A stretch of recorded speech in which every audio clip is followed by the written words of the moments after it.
ये जो कहानी मैं आपको सुनाने जा रहा हूं, ये सिर्फ एक कहानी नहीं है। ये एक ऐसा सच है जो मेरे गांव के बुजुर्गों की जुबान पर आज भी कांपते हुए आता है।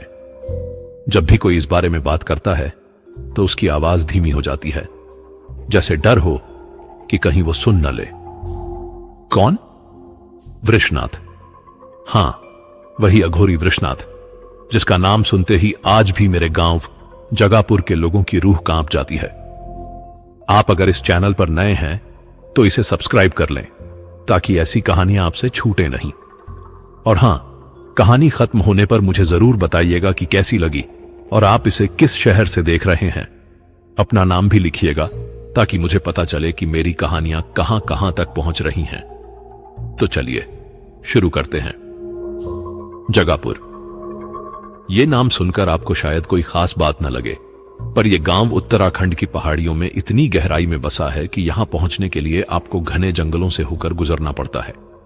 ऐसे जंगल जहां दिन में भी अंधेरा रहता है, जहां पेड़ इतने घने हैं कि सूरज की रोशनी जमीन तक नहीं पहुंच पाती। और रात के बारे में तो बात ही मत कीजिए। रात को तो वहां के जानवर भी अपनी गुफाओं में दुबक जाते हैं, जैसे किसी अनदेखी शक्ति का डर हो। मेरा नाम विक्रम है। मैं जगापुर से करीब 50 किलोमीटर दूर एक छोटे से कस्बे में रहता हूं। मेरी दादी जगापुर की ही थीं और उन्होंने ही मुझे यह कहानी सुनाई थी। जब भी वो इस बारे में बात करती, उनकी आंखों में एक अजीब सा खौफ आ जाता था।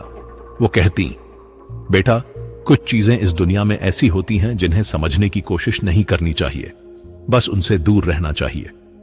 बात उन दिनों की है जब मेरी दादी जवान थीं, करीब 45 साल पहले की। उस वक्त जगापुर में करीब 100-150 परिवार रहते थे। सीधे साधे लोग जो खेती बाड़ी और लकड़ी के काम से अपना गुजारा करते थे। गांव के बीचों बीच एक पुराना शिव मंदिर था और गांव के किनारे एक नदी बहती थी। साफ ठंडा पानी। लोग कहते थे कि वो नदी पवित्र है और उसमें नहाने से सारे पाप धुल जाते हैं। पर उस नदी के किनारे जंगल की तरफ जहां कोई नहीं जाता था, वहां एक टूटी फूटी झोपड़ी थी, काली जली हुई लकड़ियों से बनी। उसके आसपास हमेशा एक अजीब सी गंध रहती थी। कैसी गंध? ऐसी जैसे कोई चीज जल रही हो, पर वो चीज लकड़ी या कोयला नहीं, बल्कि कुछ और हो, कुछ ऐसा जो जलना नहीं चाहिए। उसी झोपड़ी में रहता था वृषनाथ, अघोरी वृषनाथ। वो कब आया था गांव में, किसी को याद नहीं। लोग कहते थे कि वो अचानक एक दिन प्रकट हो गया था, जैसे हवा से उत्पन्न हुआ हो।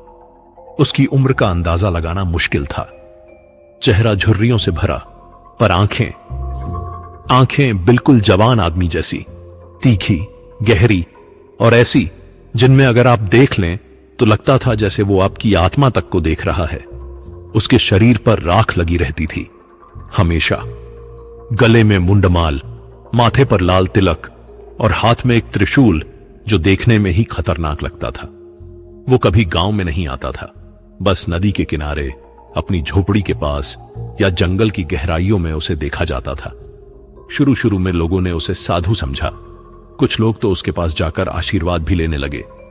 पर जल्द ही अजीब चीजें होने लगीं। सबसे पहले गांव के कुत्ते गायब होने लगे, एक एक करके। फिर बकरियां। लोगों ने सोचा कि शायद कोई बाघ या तेंदुआ आ गया है जंगल से। पर जब गांव के मुखिया की भैंस गायब हो गई, तब बात गंभीर हो गई। उस भैंस को रात को बांधा गया था, सुबह सिर्फ रस्सी पड़ी मिली। टूटी नहीं, कटी नहीं, बस खुली हुई, जैसे किसी ने आराम से खोल दी हो। और फिर एक रात रामू काका को कुछ दिखा। रामू काका गांव के सबसे बुजुर्ग इंसान थे। उनकी उम्र 70 के पार थी, पर दिमाग बिल्कुल दुरुस्त। वो रात को अपने घर से बाहर पानी पीने निकले थे, तभी उन्होंने नदी की तरफ एक रोशनी देखी, लाल रंग की। ऐसी रोशनी जो कभी तेज होती, कभी धीमी। उत्सुकतावश वो थोड़ा पास गए, और फिर जो उन्होंने देखा वो सुनकर आपकी भी सांसें थम जाएगी। नदी के किनारे एक बड़े से पत्थर पर वृषनाथ बैठा था। उसके चारों तरफ लाल धुआं उठ रहा था। वो अपनी आंखें बंद किए कुछ बुदबुदा रहा था। पर सबसे डरावनी बात यह थी कि उसके कान के पास हवा में जैसे कोई खड़ा था। कोई दिखता नहीं था, पर वृषनाथ ऐसे हिला रहा था जैसे कोई उसके कान में कुछ कह रहा हो। वो सिर हिलाता, फिर मुस्कुराता, फिर अपने हाथ से इशारा करता जैसे किसी को जवाब दे रहा हो। रामू काका की हिम्मत नहीं हुई वहां और रुकने की। वो तेजी से भागकर अपने घर आ गए। अगले दिन उन्होंने ये बात गांव के कुछ लोगों को बताई। कुछ ने हंसकर टाल दिया, कुछ ने गंभीरता से लिया, पर सबने एक बात पर सहमति जताई, वृषनाथ से दूर रहना ही बेहतर है। फिर असली खौफ शुरू हुआ। गांव का एक नौजवान जिसका नाम शंकर था, एक दिन जंगल में लकड़ियां काटने गया। शाम तक वो वापस नहीं आया। रात हुई तब भी नहीं आया। अगली सुबह उसकी मां चिल्लाती हुई गांव में भागी, मेरा बेटा नहीं आया, मेरा बेटा नहीं आया। गांव के कुछ जवान आदमी उसे खोजने निकले। वो जंगल में घंटों भटकते रहे और फिर नदी के किनारे उन्हें कुछ मिला। शंकर के कपड़े फटे हुए, खून से सने, पर शंकर का कोई निशान नहीं। और तभी एक आदमी ने चीख मारी। उसने झाड़ियों में कुछ देखा था। बाकी लोग दौड़कर वहां गए और फिर जो देखा वो देखकर कई लोग वहीं उल्टी कर बैठे। शंकर का सिर, सिर्फ सिर, बाकी शरीर का कहीं अता पता नहीं। पर सबसे डरावनी बात यह थी कि उस सिर के चेहरे पर डर नहीं था। उसके चेहरे पर एक अजीब सी शांति थी, जैसे उसे मरने से पहले कुछ ऐसा दिखा हो जिसने उसे सम्मोहित कर दिया हो। गांव में हड़कंप मच गया। लोग घरों में बंद हो गए। बच्चों को बाहर खेलने की मनाही हो गई और सबसे बड़ी बात, सबकी निगाहें उस झोपड़ी की तरफ मुड़ गईं, वृषनाथ की झोपड़ी। मुखिया ने फैसला किया कि गांव के कुछ लोग मिलकर वृषनाथ से बात करेंगे, पर कौन जाएगा? किसी में हिम्मत नहीं थी। आखिरकार गांव के ओझा पंडित गणेश ने हामी भरी। ओझा यानी वो इंसान जो भूत प्रेत, तंत्र मंत्र की बातें समझता हो। पंडित गणेश करीब 55 साल के थे। उन्होंने अपनी जवानी में कई तांत्रिक विद्याएं सीखी थीं। वो जानते थे कि यह दुनिया सिर्फ उतनी ही नहीं है जितनी हम देखते हैं। इसके पीछे एक और दुनिया है, एक ऐसी दुनिया जहां अंधेरी ताकतें रहती हैं और जहां इंसान की आत्मा का कोई मोल नहीं। पंडित जी ने अपनी जेब में एक छोटी सी तांबे की डिबिया रखी जिसमें पवित्र राख थी और गले में रुद्राक्ष की माला पहनी। फिर वो चल पड़े नदी के किनारे, वृषनाथ की झोपड़ी की तरफ। रास्ते में उन्हें कई बार लगा कि कोई उनके पीछे चल रहा है। वो रुकते, पीछे देखते, पर कोई नहीं होता, बस हवा की सरसराहट। पर वो हवा भी किसी फुसफुसाहट जैसी लगती थी। जब वो झोपड़ी के पास पहुंचे तो देखा कि वृषनाथ बाहर बैठा था। उसकी आंखें बंद थीं और वो कुछ मंत्र बुदबुदा रहा था। पंडित जी ने साहस जुटाया और बोले, वृषनाथ जी, मैं जगापुर का ओझा हूं, मुझे आपसे कुछ बात करनी है। वृषनाथ ने अपनी आंखें खोली और जब उसने पंडित जी की तरफ देखा तो पंडित जी को लगा जैसे उनकी आत्मा उनके शरीर से बाहर खींची जा रही है। वो आंखें इंसान की नहीं थीं। क्या बात करनी है? वृषनाथ की आवाज गहरी और कर्कश थी। गांव में अजीब चीजें हो रही हैं। जानवर गायब हो रहे हैं और एक नौजवान मर गया है। लोग डर गए हैं। वृषनाथ मुस्कुराया। वो मुस्कान किसी दोस्ताना भाव की नहीं थी। वो ऐसी थी जैसे कोई शिकारी अपने शिकार को देखकर मुस्कुराता है।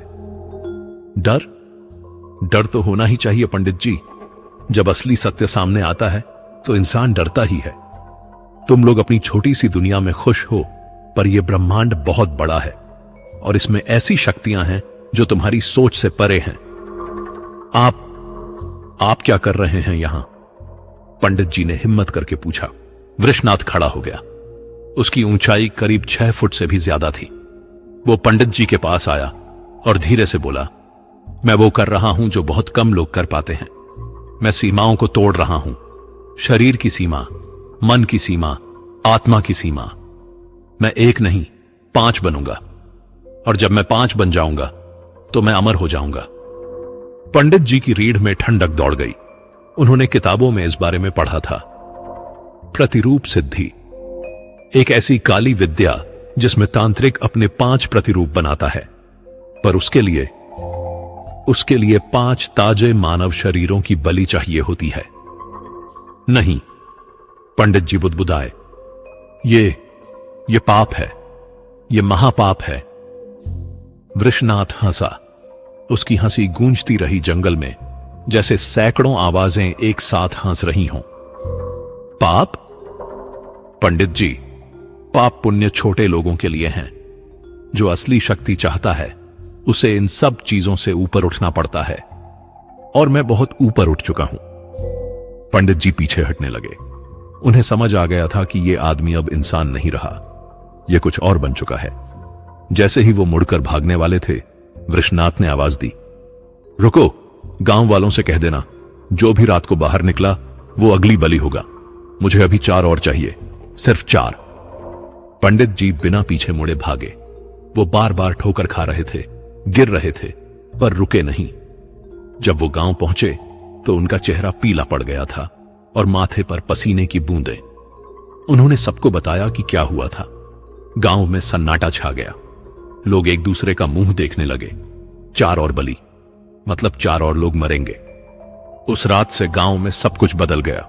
घरों में जल्दी ताले लग जाते, खिड़कियां बंद हो जाती, कोई भी सूरज ढलने के बाद बाहर नहीं निकलता था। पर डर तो हर किसी के दिल में घर कर गया था, क्योंकि सब जानते थे कि वृषनाथ अपनी सिद्धि पूरी करके रहेगा, और उसके लिए उसे 4 और लोगों की जरूरत थी।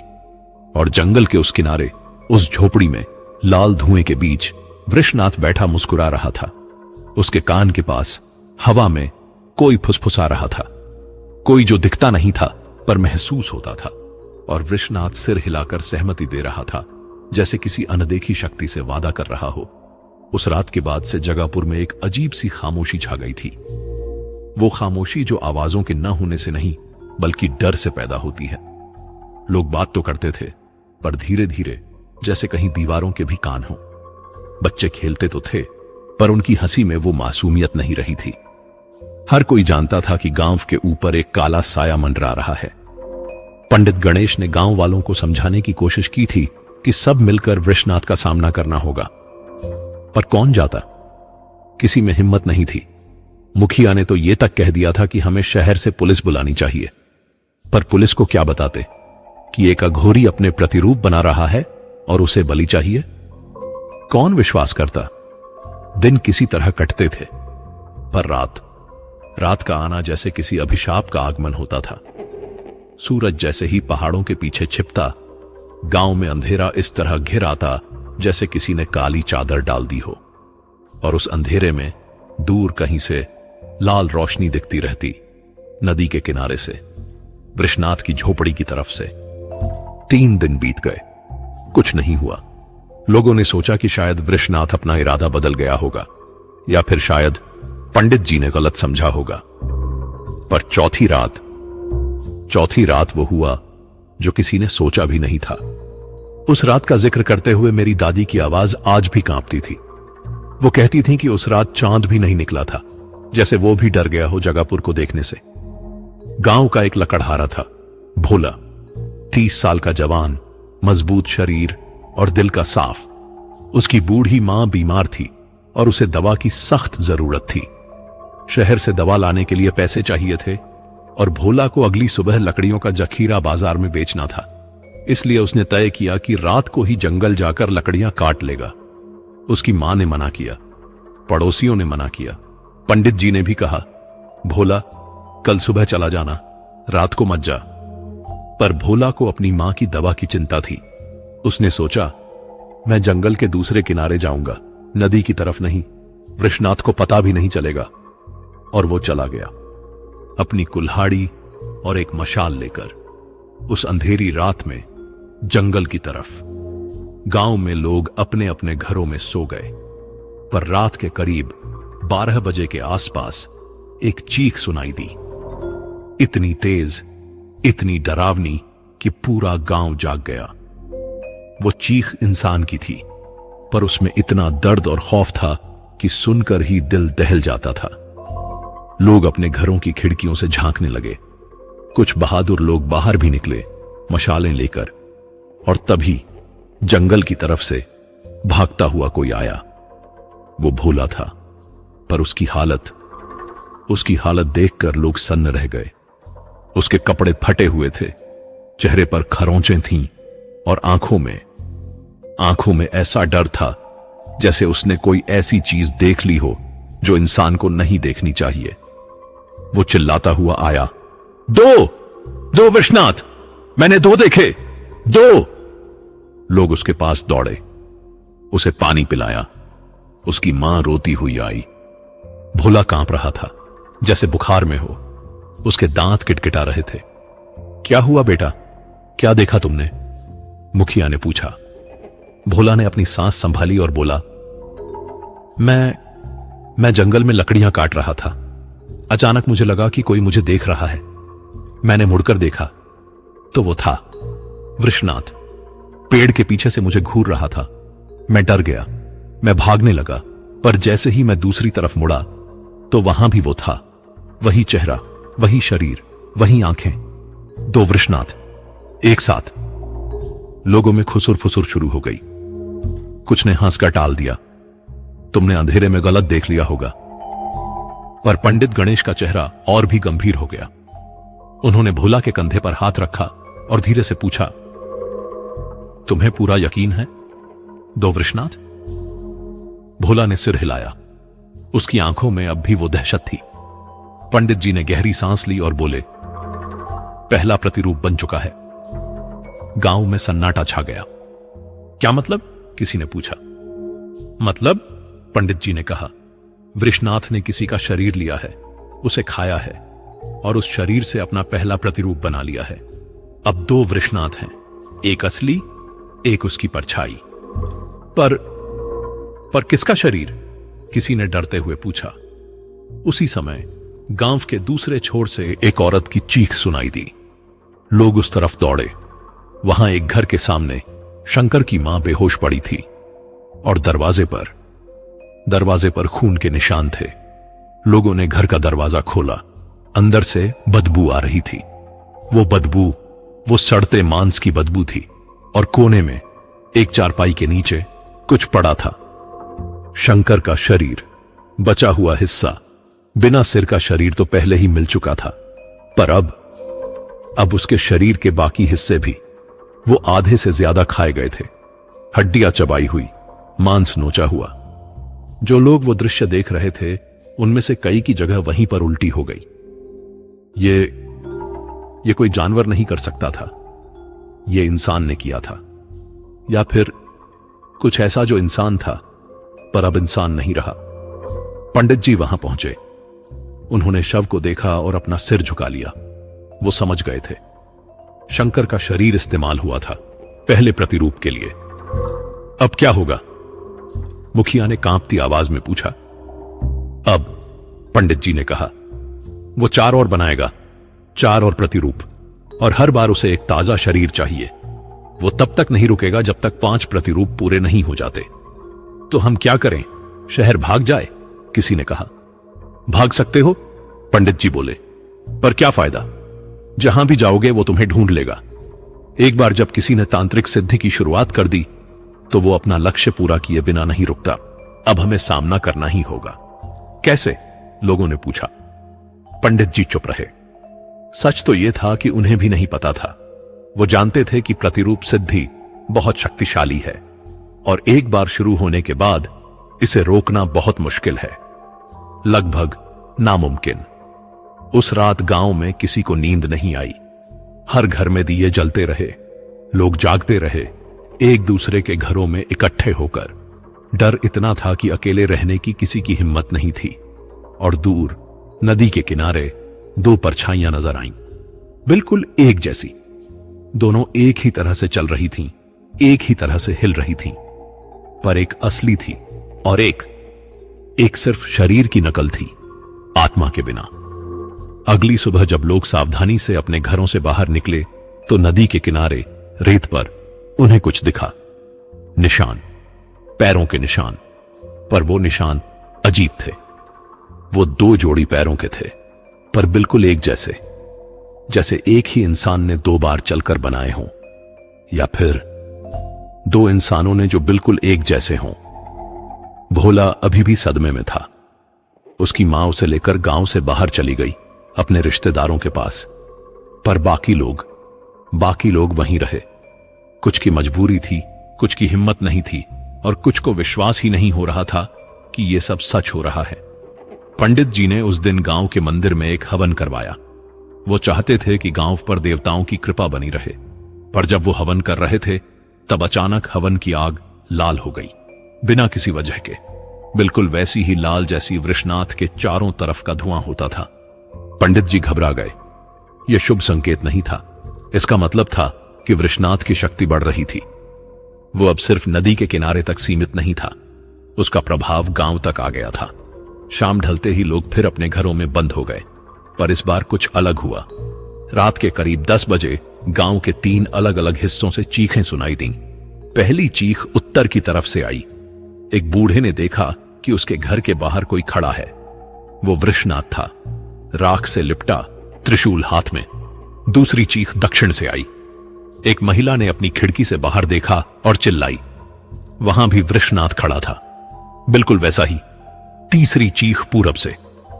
एक नौजवान ने अपने घर की छत पर किसी को देखा, वो भी वृषनाथ। गांव में अफरा तफरी मच गई। लोग समझ नहीं पा रहे थे कि यह हो क्या रहा है। एक ही आदमी 3 जगह कैसे हो सकता है।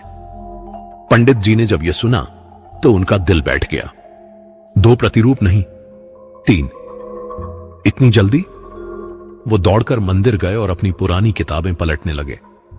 उन्हें कुछ याद आ रहा था, प्रतिरूप सिद्धि के बारे में कुछ जो बहुत खतरनाक था। और फिर उन्हें मिला। एक पुरानी फटी हुई पन्ने पर लिखा था, जब तांत्रिक अपना पहला प्रतिरूप बना लेता है तो उसकी गति तेज हो जाती है। हर प्रतिरूप अगले प्रतिरूप को बनाने में मदद करता है। पहला बनाने में समय लगता है, पर दूसरा, तीसरा वो जल्दी जल्दी बनते हैं। और जब 5 बन जाते हैं तो एक भयानक बात होती है, वो सब असली बन जाते हैं और कोई नहीं बता सकता कि मूल शरीर कौन सा था। उस समय वो आपस में ही एक दूसरे को खाना शुरू कर देते हैं। पंडित जी की सांसें रुक गईं। इसका मतलब वृषनाथ खुद भी खतरे में था, पर उससे पहले गांव के 2 और लोग खतरे में थे। उन्होंने किताब बंद की और खिड़की से बाहर देखा। दूर अंधेरे में 3 लाल रोशनियां दिख रही थीं। 3 अलग अलग दिशाओं में, 3 प्रतिरूप, 3 वृषनाथ। और उन तीनों की आंखें गांव की तरफ थीं, भूखी आंखें, अगली बलि की तलाश में। पंडित जी ने अपनी रुद्राक्ष की माला कसकर पकड़ी और एक मंत्र बुदबुदाया। वो जानते थे कि अगले 2 दिन बहुत खतरनाक होने वाले हैं, क्योंकि वृषनाथ अब रुकने वाला नहीं था। वो अपनी सिद्धि पूरी करके रहेगा और गांव के लोग, वो बस शिकार थे, इंतजार में कि कौन अगला होगा। जगापुर अब वो गांव नहीं रहा था जो कभी हंसता खेलता था। अब हर घर एक कब्र जैसा लगता था, जहां लोग जिंदा तो थे पर जी नहीं रहे थे, बस डर में सिमटे, एक दूसरे से चिपके, इस उम्मीद में कि शायद मौत उन्हें न चुने। 3 प्रतिरूप, 3 वृषनाथ, और अभी 2 और बनने बाकी थे। पंडित गणेश ने उस रात कोई फैसला लिया। वो जानते थे कि अब गांव वालों को इकट्ठा रखना ही एकमात्र उपाय है। उन्होंने सबको मंदिर में बुलाया। मंदिर गांव के बीचों बीच था और वहां की पवित्रता शायद उन्हें कुछ सुरक्षा दे सके। शाम ढलते ही करीब 50-60 लोग मंदिर में इकट्ठे हो गए। बच्चे, बूढ़े, जवान, औरतें, सब। कुछ लोग अपने साथ खाना, कंबल और लाठियां लेकर आए थे। मंदिर के चारों तरफ दिए जलाए गए। पंडित जी ने पूरी रात मंत्रों का जाप चालू रखा, पर जो हमें नहीं पता था वो ये कि उसी समय जंगल की गहराइयों में कुछ बहुत भयानक हो रहा था। गांव के पास ही पहाड़ी की ढलान पर एक बूढ़ा आदमी रहता था। उसका नाम था लक्ष्मण दादा। उनकी उम्र 80 के आसपास थी। वो अकेले रहते थे क्योंकि उनके बेटे बेटी शहर जा चुके थे। उनके पैर कमजोर थे, चलना फिरना मुश्किल था। जब पंडित जी ने सबको मंदिर बुलाया तो कुछ लोग लक्ष्मण दादा को लेने गए थे, पर दादा ने मना कर दिया। मैं बूढ़ा हूं, उन्होंने कहा था, अगर मेरी मौत आ गई है तो आ जाए, पर मैं अपनी झोपड़ी छोड़कर नहीं जाऊंगा। यहीं पैदा हुआ हूं, यहीं मरूंगा। लोगों ने समझाने की कोशिश की, पर लक्ष्मण दादा बहुत जिद्दी थे। आखिरकार लोग उन्हें वहीं छोड़कर चले गए, दिल में यह डर लिए कि शायद ये आखिरी बार है जब वो दादा को जिंदा देख रहे हैं। रात गहराने लगी। मंदिर में लोग मंत्रों की आवाज में सुकून ढूंढ रहे थे। कुछ बच्चे सो गए थे, कुछ औरतें चुपचाप रो रही थीं। मर्द दरवाजे के पास लाठियां लेकर पहरा दे रहे थे। हालांकि सब जानते थे कि लाठियों से क्या होगा उस चीज के सामने जो मौत का खेल खेल रही थी। आधी रात के करीब मंदिर के बाहर से एक आवाज आई, किसी की चीख, दूर से पर साफ। वो आवाज पहाड़ी की ढलान की तरफ से आई थी, लक्ष्मण दादा की झोपड़ी की तरफ से। मंदिर में सब चुप हो गए। कुछ लोगों ने एक दूसरे की तरफ देखा। दादा, किसी ने फुसफुसाया। पंडित जी ने अपना मंत्र रोक दिया। वो जानते थे कि क्या हो रहा है, पर वो क्या कर सकते थे। बाहर जाना मतलब मौत को दावत देना।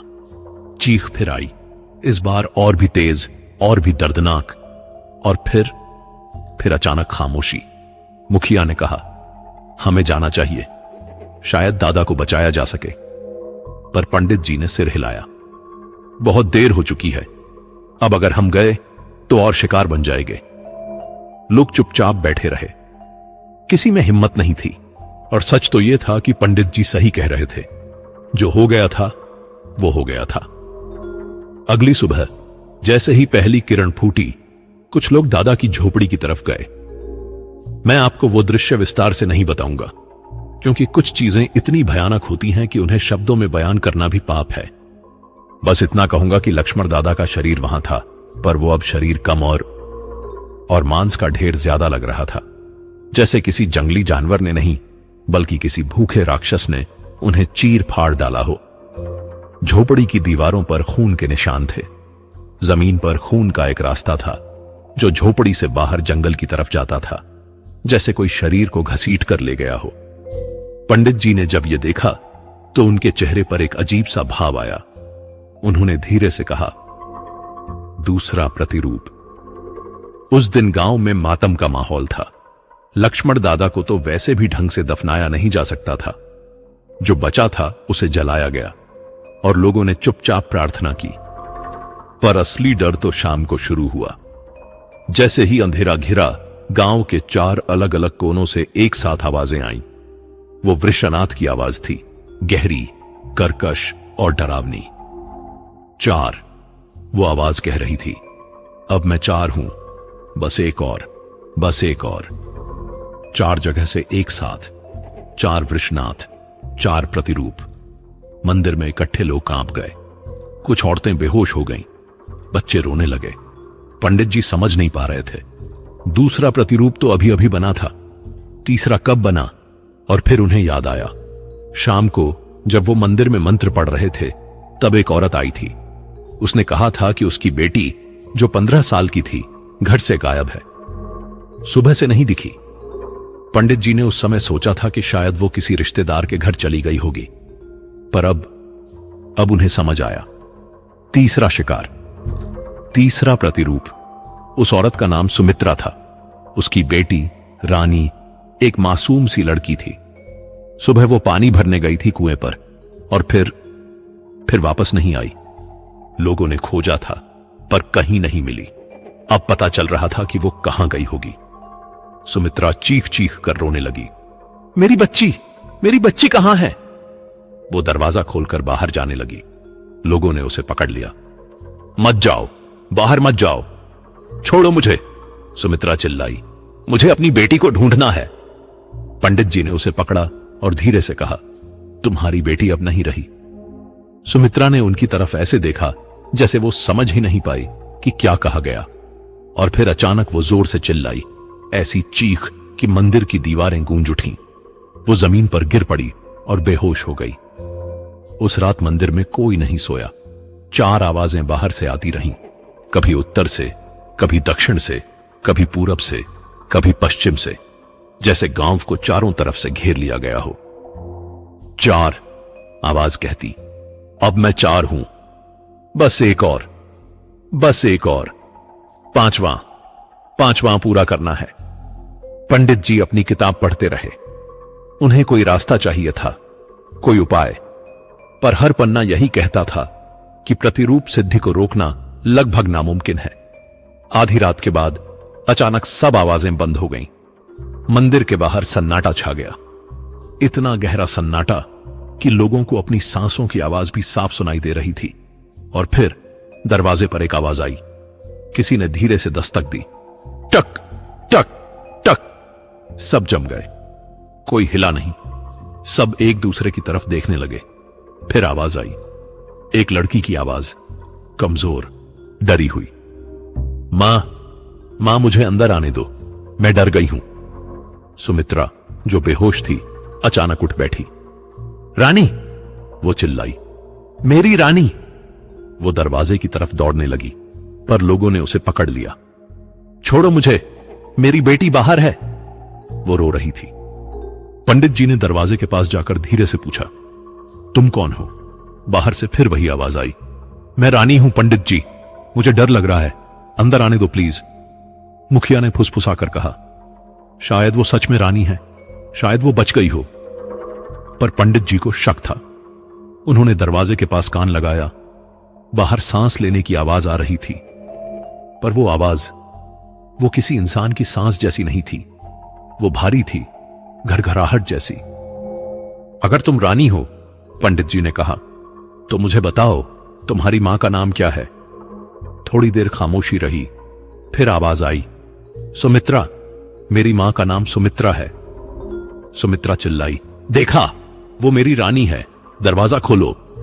पर पंडित जी ने फिर पूछा, तुम्हारे पिताजी का नाम क्या था? बाहर से जवाब आया, रामचरण। सही था, पर पंडित जी को अब भी शक था। उन्होंने आखिरी सवाल पूछा, तुम्हारे माथे पर जो तिल है वो कहां है, दाईं तरफ या बाईं? थोड़ी देर खामोशी रही। फिर आवाज आई, पर इस बार वो आवाज बदल गई थी। अब वो लड़की की आवाज नहीं थी, अब वो वृषनाथ की आवाज थी, गहरी, डरावनी।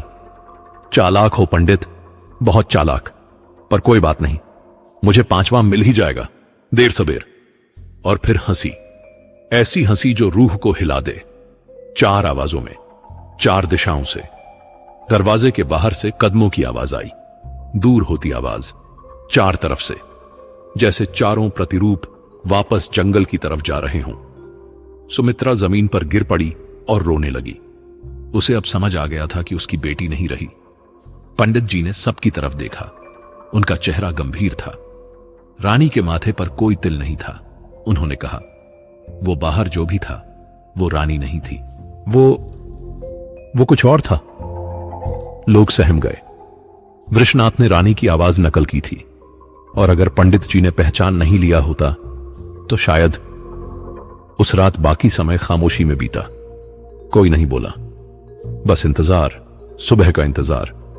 जब पहली किरण फूटी तो कुछ लोग बाहर निकले, सावधानी से, हथियार लेकर, और जो उन्होंने देखा वो उनकी आत्मा तक को हिला गया।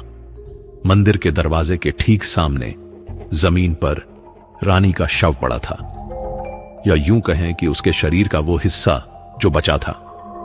उसका चेहरा नहीं था, उसकी छाती खुली हुई थी, और उसके शरीर के अंदर कुछ नहीं था, जैसे किसी ने सब कुछ निकालकर खा लिया हो। पर सबसे डरावनी बात यह थी कि उसके शरीर के चारों तरफ रेत में 4 जोड़ी पैरों के निशान थे, बिल्कुल एक जैसे। 4 वृषनाथ यहां खड़े थे, एक साथ। पंडित जी ने गहरी सांस ली। वो जानते थे कि अब समय बहुत कम है। 4 प्रतिरूप बन चुके हैं, बस एक और फिर असली खेल शुरू होगा। क्योंकि जब 5 प्रतिरूप बन जाएंगे तो वो आपस में लड़ना शुरू करेंगे, क्योंकि उन्हें अपना मूल शरीर ढूंढना होगा और उसे खत्म करना होगा। पर सवाल यह था, कौन बचेगा? और सबसे बड़ा सवाल, क्या वृषनाथ खुद जानता है कि उसके साथ क्या होने वाला है? गांव में अब डर नहीं, बल्कि दहशत का माहौल था। लोग जानते थे कि अगला शिकार कोई भी हो सकता है।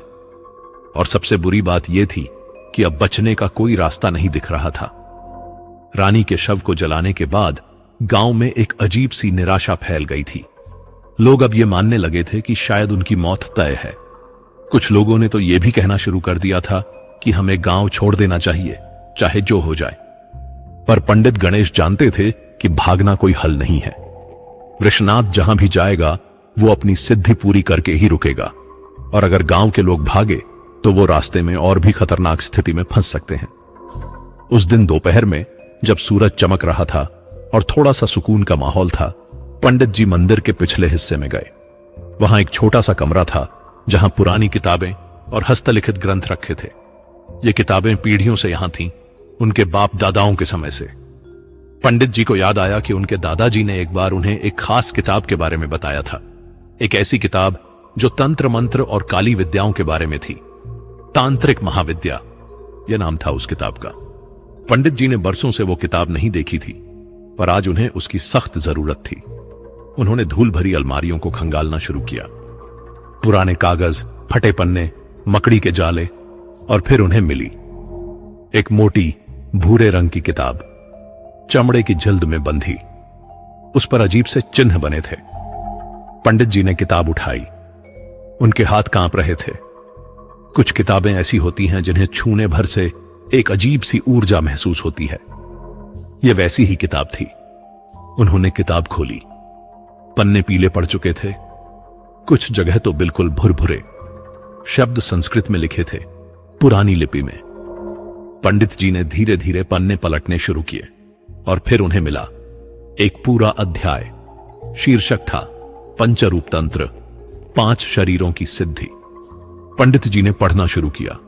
जैसे जैसे वो पढ़ते गए, उनका चेहरा और भी गंभीर होता गया। पसीना उनके माथे पर आ गया।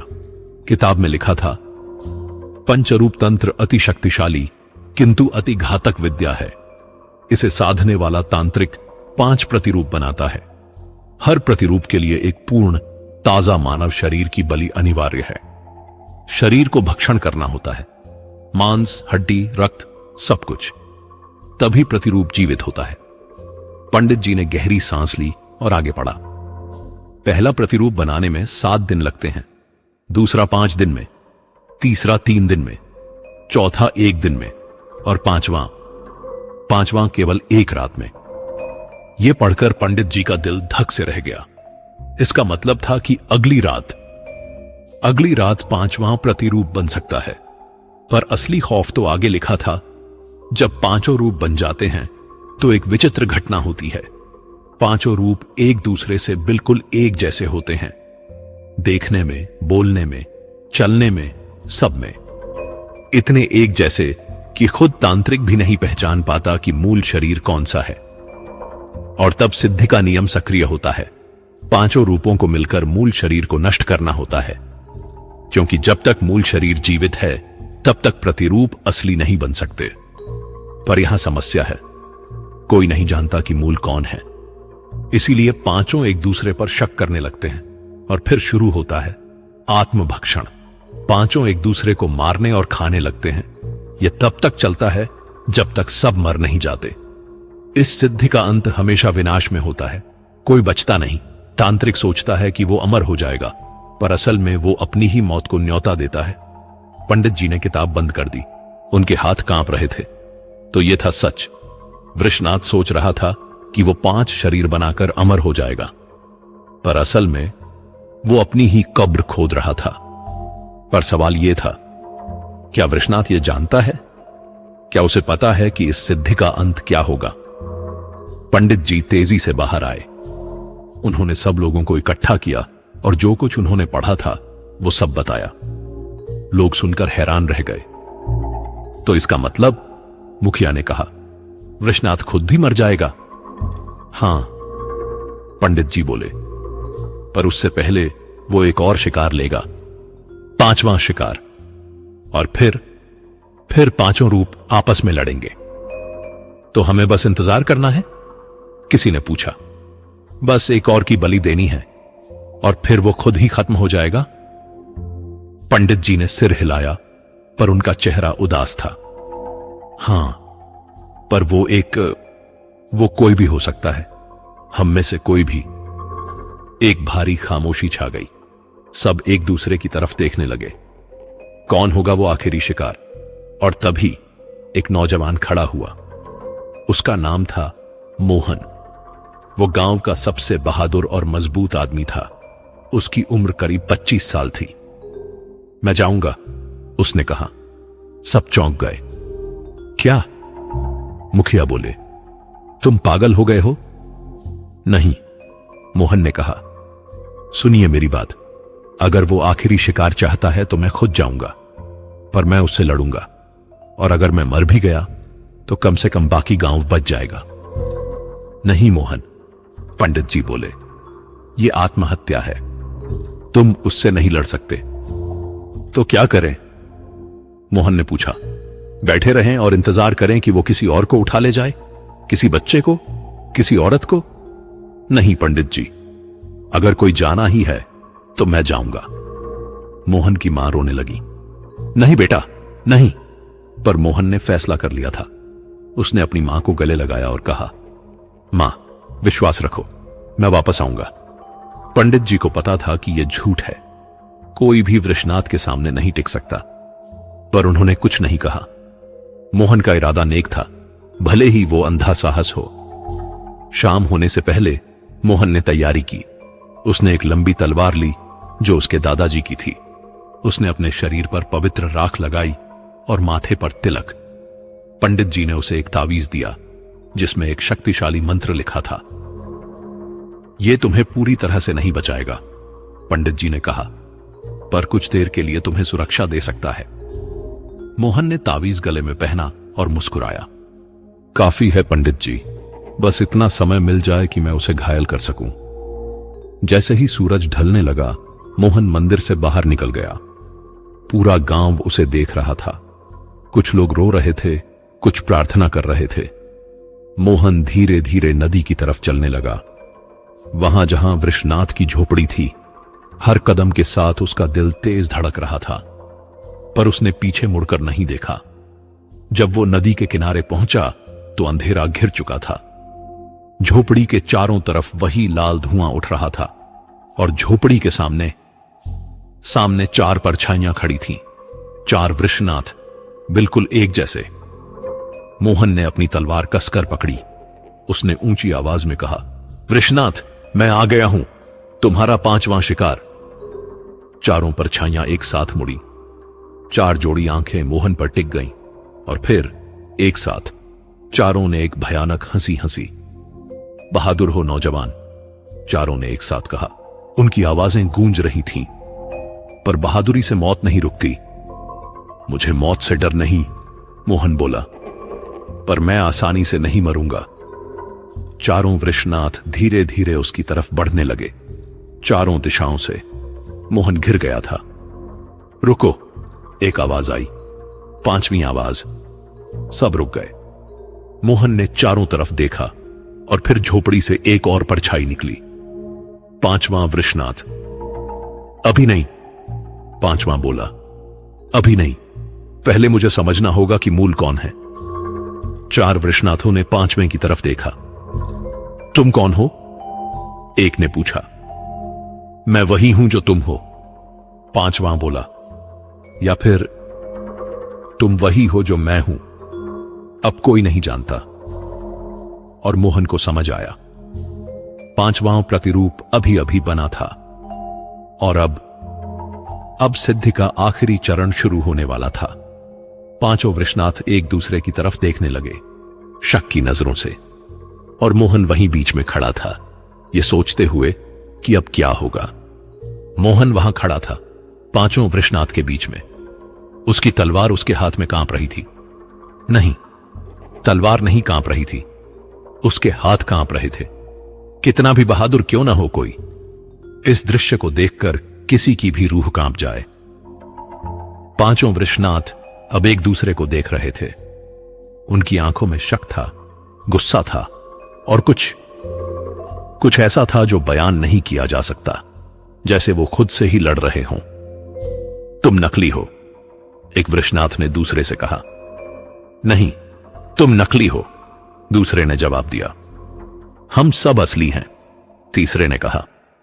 और हम सब नकली भी हैं, चौथे ने हंसी हंसी। तो फिर मूल कौन है? और पांचवां चुप था। वो सबको देख रहा था, जैसे कुछ समझने की कोशिश कर रहा हो। मोहन को लगा कि यह उसका मौका है। जब वो आपस में उलझे हैं, तब वो भाग सकता है। धीरे धीरे, बहुत आहिस्ता से वो पीछे हटने लगा। पर तभी पांचों की निगाहें एक साथ उस पर पड़ी। 5 जोड़ी आंखें एक साथ। कहां जा रहे हो? पांचों ने एक साथ कहा। उनकी आवाजें गूंज रही थीं जैसे कोई भयानक गाना हो। मोहन रुक गया। उसने अपनी तलवार उठाई। मैं तुमसे नहीं डरता। झूठ, पहला वृषनाथ बोला। तुम बहुत डरे हुए हो, दूसरा बोला। तुम्हारे दिल की धड़कनें, तीसरा बोला। हम सुन सकते हैं, चौथा बोला। बहुत तेज धड़क रहा है, पांचवां बोला। और फिर पांचों एक साथ मोहन की तरफ बढ़ने लगे, धीरे धीरे, एक ही लय में। उनके कदम एक साथ उठ रहे थे, एक साथ गिर रहे थे, जैसे कोई एक ही इंसान 5 दिशाओं से आ रहा हो। मोहन चीखा और उसने तलवार घुमाई। तलवार पहले वृषनाथ की बांह पर लगी। खून छलका, पर वृषनाथ ने कोई दर्द महसूस नहीं किया। वो बस मुस्कुराया। दर्द, उसने कहा। हम दर्द महसूस नहीं करते। हम पार हो गए हैं दर्द से। दूसरे वृषनाथ ने अपना हाथ बढ़ाया और मोहन की तलवार पकड़ ली, नंगे हाथों से। धार उसकी हथेली को चीर रही थी। खून बह रहा था, पर उसे कोई फर्क नहीं पड़ रहा था। उसने तलवार मोहन के हाथ से छीन ली और दूर फेंक दी। अब मोहन बिल्कुल निहत्था था। पांचों उसके चारों तरफ थे। वो घिर गया था। अब, पहला बोला। समय आ गया है, दूसरा बोला। 5वें शिकार का, तीसरा बोला। और फिर सिद्धि पूरी होगी, चौथा बोला। और फिर 5वां बोला, पर रुक गया। उसने दूसरों की तरफ देखा। और फिर क्या होगा? दूसरे 4 वृषनाथ भी रुक गए, जैसे यह सवाल उन्होंने खुद से ही पूछा हो। फिर हम अमर हो जाएंगे, पहला बोला। क्या हम? 5वां बोला। या फिर हमें मूल को खत्म करना होगा। एक भारी खामोशी छा गई। हवा भी जैसे थम गई। मूल, तीसरा बोला। हां, मूल। वो कौन है? और फिर अचानक पांचों वृषनाथ एक दूसरे की तरफ मुड़ गए। मोहन को भूल गए। अब उनका ध्यान सिर्फ एक दूसरे पर था। तुम मूल हो, पहले ने दूसरे पर उंगली उठाई। नहीं, तुम हो, दूसरे ने तीसरे को कहा। शायद मैं हूं, पांचवां धीरे से बोला। शायद मुझे ही मरना है। और इससे पहले कि कुछ और हो, मोहन दौड़ा तेजी से, जितना तेज वो भाग सकता था। वो नदी के किनारे से जंगल की तरफ, गांव की तरफ भागा। पीछे से आवाजें आईं, चीखें, गुर्राहट, कुछ टूटने की आवाज। पांचों वृषनाथ आपस में लड़ने लगे थे। मोहन रुका नहीं। वो दौड़ता रहा, पेड़ों से टकराया, गिरा, उठा, फिर दौड़ा। उसके कान में पीछे से आती आवाजें गूंज रही थीं, भयानक आवाजें, ऐसी आवाजें जो कभी किसी इंसान ने नहीं निकाली होंगी। जब वो गांव के करीब पहुंचा तो उसने पीछे मुड़कर देखा। दूर नदी के किनारे लाल रोशनी चमक रही थी और उस रोशनी में 5 परछाइयां एक दूसरे से भिड़ी हुई थीं। मोहन मंदिर पहुंचा। वो इतना थक गया था कि दरवाजे पर ही गिर पड़ा। लोग दौड़कर बाहर आए। मोहन, तुम ठीक हो? मुखिया ने पूछा। मोहन सांस ले रहा था, तेज तेज। पांचवां बन गया। और वो लड़ रहे हैं आपस में। पंडित जी ने गहरी सांस ली। तो शुरू हो गया आत्मभक्षण। पर मोहन बोला, 5वां शिकार वो नहीं हुआ। मैं बच गया। पंडित जी का चेहरा गंभीर हो गया। नहीं मोहन, 5वां शिकार हो गया। तुम नहीं, कोई और था। कौन? मोहन ने पूछा। और तभी पीछे से एक औरत की आवाज आई। मेरा बेटा कहां है? सब मुड़े। वो रामकली थी, एक विधवा औरत जिसका एक ही बेटा था, 14 साल का। नाम था राजू। राजू कहां है? रामकली ने फिर पूछा। उसकी आवाज में घबराहट थी। लोगों ने एक दूसरे की तरफ देखा। किसी ने राजू को पिछले कुछ घंटों में देखा ही नहीं था। आखिरी बार कब देखा था उसे? पंडित जी ने पूछा। शाम को, रामकली रोने लगी। वो बाहर खेलने गया था। मैंने सोचा वो यहीं मंदिर के आसपास होगा, पर अब पंडित जी का दिल डूब गया। राजू, एक मासूम बच्चा, 5वां शिकार। नहीं, रामकली चीखी, नहीं, मेरा राजू, मेरा बच्चा। वो मंदिर के बाहर भागने लगी, पर लोगों ने उसे रोक लिया। मुझे जाने दो, मुझे अपने बेटे को ढूंढना है। रामकली, पंडित जी ने उसके कंधे पकड़े। बाहर मत जाओ, अभी नहीं। तो मैं क्या करूं? रामकली रो रही थी। बैठी रहूं जब मेरा बेटा बाहर है, अकेला, डरा हुआ? पंडित जी ने कुछ नहीं कहा।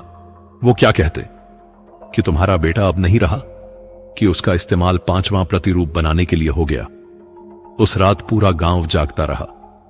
रामकली रोती रही और दूर नदी के किनारे आवाजें आती रहीं। चीखें, गुर्राहट, कुछ फटने की आवाज, कुछ टूटने की आवाज। 5 वृषनाथ एक दूसरे को मार रहे थे, क्योंकि अब उन्हें अपना मूल शरीर ढूंढना था और उसे खत्म करना था। सुबह होने तक आवाजें कम होती गईं, और जब पहली किरण फूटी तो सब कुछ शांत हो गया। पंडित जी ने कुछ बहादुर लोगों के साथ नदी की तरफ जाने का फैसला किया। मोहन भी साथ गया, हालांकि उसके पूरे शरीर में दर्द हो रहा था। जब वो नदी के किनारे पहुंचे तो जो दृश्य उन्होंने देखा वो शब्दों में बयान नहीं किया जा सकता। जमीन खून से लथपथ थी। चारों तरफ मांस के टुकड़े बिखरे थे, हड्डियां, बाल, कपड़े के फाहे, और बीच में 4 शव पड़े थे, या यूं कहें कि शवों के अवशेष। चारों एक दूसरे को खा गए थे। उनके शरीर आधे से ज्यादा भक्षण हो चुके थे। चेहरे पहचाने नहीं जा सकते थे। सब कुछ बस एक भयानक गड्ढमड्ढ था। पर एक बात अजीब थी, 4 शव थे, 5 नहीं। 5वां कहां है? मोहन ने पूछा। पंडित जी ने चारों तरफ देखा, झोपड़ी की तरफ, जंगल की तरफ, नदी की तरफ। कहीं कुछ नहीं। और फिर उन्हें कुछ दिखा। जमीन पर खून में पैरों के निशान, एक जोड़ी, जो नदी से दूर जा रहे थे, जंगल की गहराई में। 1 बज गया, पंडित जी धीरे से बोले। कैसे? मुखिया ने पूछा। शायद, पंडित जी बोले, शायद जो असली मूल था वो बच गया, या फिर जो सबसे ताकतवर था वो बच गया। तो अभी भी एक वृषनाथ जिंदा है? मोहन ने डरते हुए पूछा। पंडित जी ने सिर हिलाया। उस दिन पूरे गांव में सन्नाटा था। लोगों को लगा था कि सब खत्म हो गया, पर अब पता चला कि एक अभी भी बचा है, और वो कहां है कोई नहीं जानता। रात को गांव के एक घर से फिर चीख सुनाई दी। लोग दौड़े। वो रामकली का घर था। दरवाजा खुला था। अंदर सब कुछ बिखरा हुआ था, और बीच में एक कपड़े का टुकड़ा पड़ा था, राजू का कपड़ा। पर राजू नहीं था, और न ही कोई शव। बस खून के छींटे थे दीवार पर, और एक संदेश खून से लिखा, 4 मर गए, मैं बच गया, अब मैं असली हूं, अब मैं अमर हूं। पंडित जी ने वो संदेश पढ़ा और उनका दिल बैठ गया। उन्हें समझ आ गया कि क्या हुआ था। राजू का शरीर 5वां प्रतिरूप बनाने के लिए इस्तेमाल हुआ था, पर जब 5 लड़े तो 1 बच गया, और अब वो अपने को असली मानता था। पर सवाल यह था, वो असली था भी या नहीं? क्या वो मूल वृषनाथ था, या फिर सिर्फ एक प्रतिरूप जो बच गया था? और सबसे बड़ा सवाल, अब वो क्या करेगा? उस खूनी संदेश को देखने के बाद गांव में जो डर फैला वो पहले से भी ज्यादा गहरा था।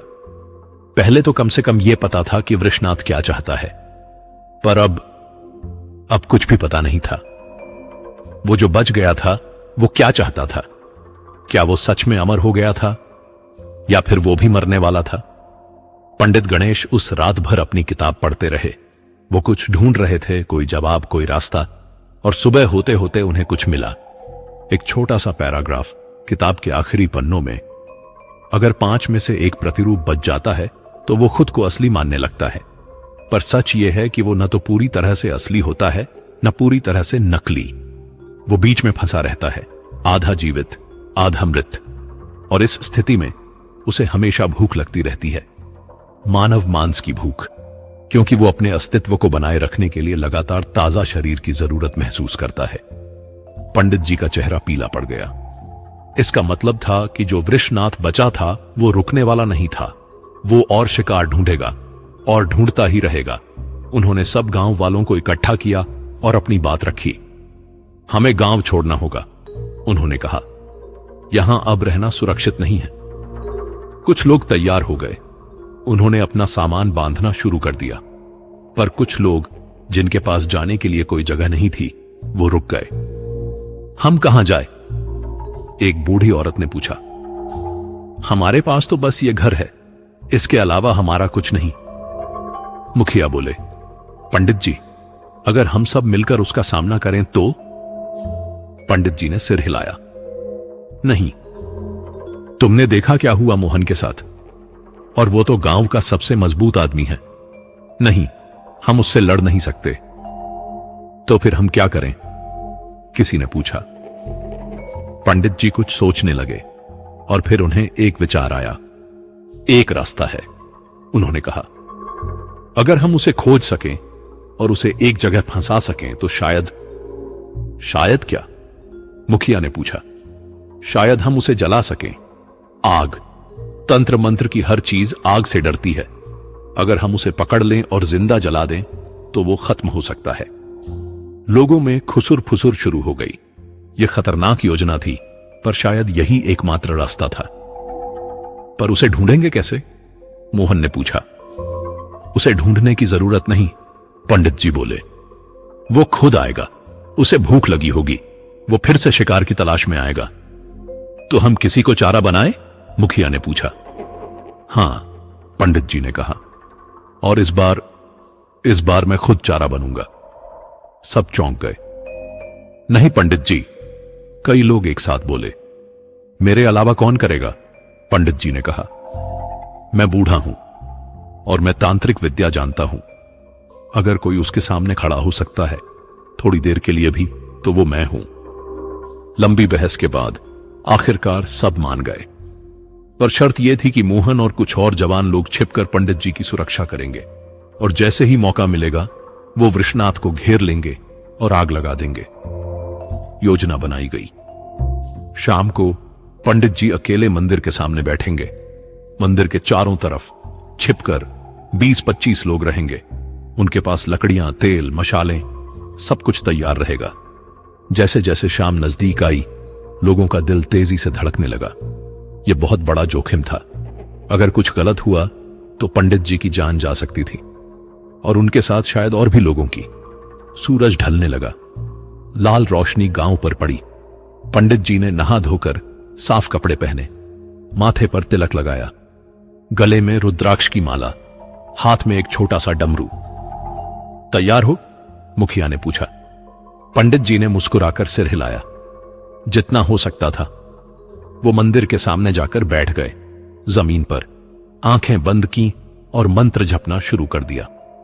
धीरे धीरे, लयबद्ध। बाकी लोग अपनी अपनी जगह पर छिप गए। मोहन एक पेड़ के पीछे था, हाथ में लकड़ी का एक भारी डंडा। उसके पास तेल की एक बोतल थी। रात घिरने लगी। अंधेरा गांव को निगलने लगा। मंदिर में दिए जल रहे थे, पर उनकी रोशनी बहुत कमजोर लग रही थी, जैसे अंधेरा इतना गहरा हो कि रोशनी उसमें हार रही हो। पंडित जी मंत्र पढ़ते रहे। उनका डमरू धीरे धीरे बज रहा था। डम डम डम। 1 घंटा बीता, कुछ नहीं हुआ। 2 घंटे बीते, तब भी कुछ नहीं। लोग थोड़ा बेचैन होने लगे। शायद वो नहीं आएगा, शायद वो समझ गया कि यह जाल है। पर तभी अचानक हवा बदल गई। ठंडी हो गई, बहुत ठंडी। ऐसी ठंड जो हड्डियों तक को जमा दे। और फिर वो आवाज आई, धीमी, गहरी। पंडित, तुम मुझे बुला रहे हो? पंडित जी ने अपनी आंखें खोली। सामने अंधेरे में एक परछाई खड़ी थी। धीरे धीरे वो आगे बढ़ी और फिर मंदिर के दियों की रोशनी में वो दिखा, वृषनाथ। पर अब वो पहले जैसा नहीं था। उसका शरीर जगह जगह से फटा हुआ लग रहा था, जैसे वो टूट रहा हो। उसकी त्वचा पीली पड़ गई थी, आंखें धंसी हुई, पर उन आंखों में अब भी वही चमक थी। खतरनाक चमक। तुम जानते हो मैं क्यों आया हूं? वृषनाथ ने कहा।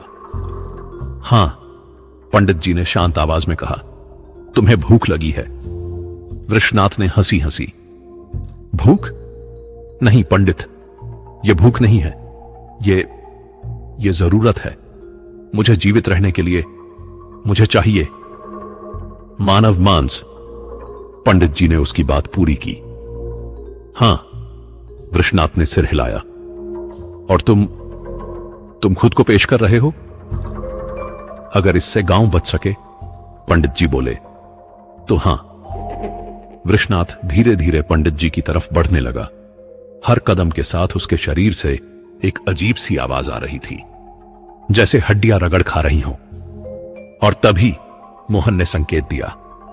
अचानक चारों तरफ से लोग निकले, हाथों में लकड़ियां, रस्सियां, तेल।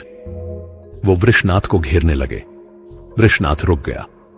उसने चारों तरफ देखा और फिर वो फिर से हंसा, पर इस बार उसकी हंसी और भी डरावनी थी। तुम सोचते हो तुम मुझे पकड़ सकते हो? वो बोला। हम कोशिश तो कर सकते हैं, मोहन ने कहा। और फिर सब एक साथ वृषनाथ पर टूट पड़े।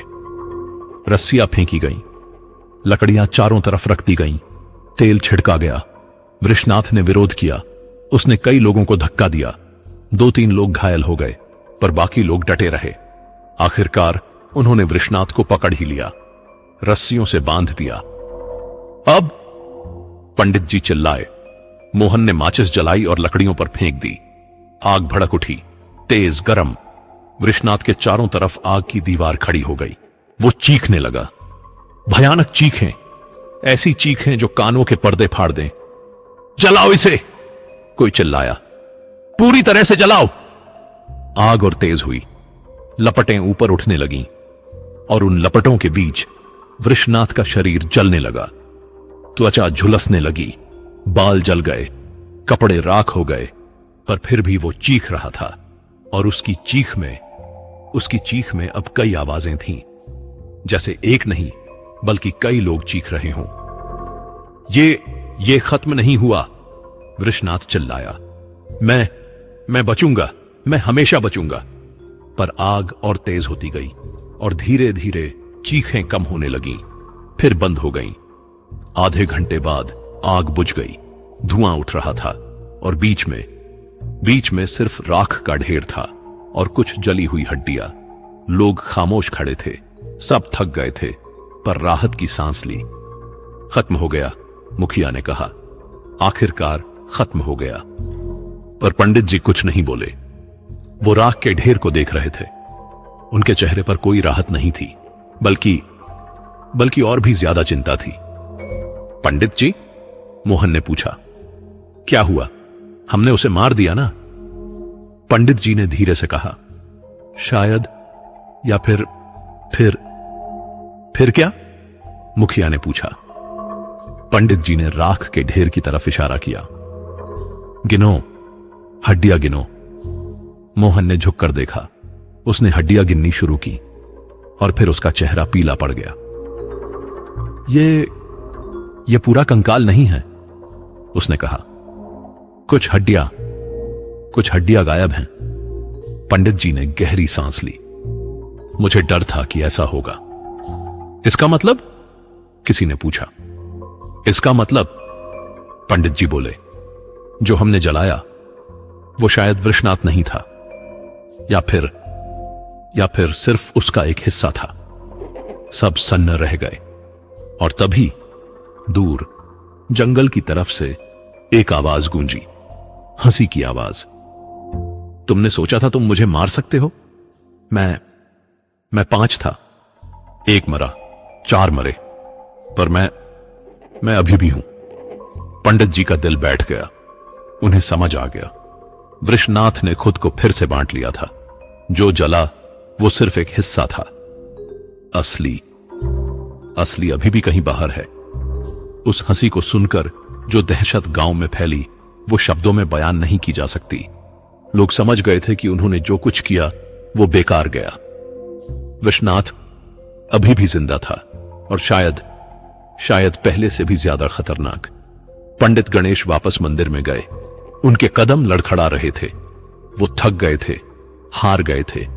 उन्होंने सोचा था कि वो गांव को बचा लेंगे, पर अब लग रहा था कि कोई रास्ता नहीं है।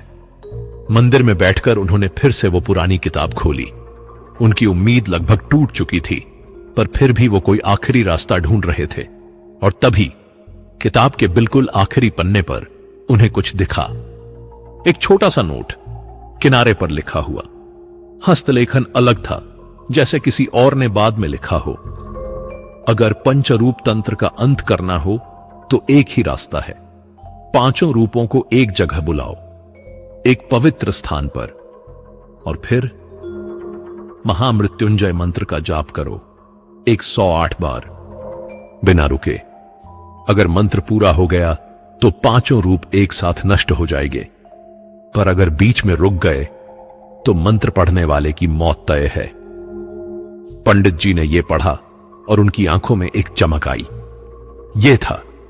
यह था वो रास्ता जो वो ढूंढ रहे थे। पर समस्या थी, 5 रूपों को एक जगह कैसे बुलाया जाए।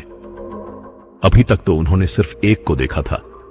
पंडित जी ने गहराई से सोचा और फिर उन्हें समझ आया, अगर वृषनाथ ने खुद को फिर से 5 हिस्सों में बांटा है तो इसका मतलब है कि 5 कहीं ना कहीं हैं। शायद जंगल में, शायद गांव के आसपास छिपे हुए। हमें उन्हें बुलाना होगा, पंडित जी ने खुद से कहा। पर कैसे? और फिर उन्हें ध्यान आया, बलि। वृषनाथ को बलि चाहिए।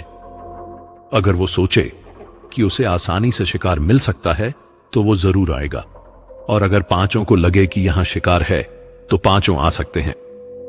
पंडित जी ने अपना फैसला कर लिया।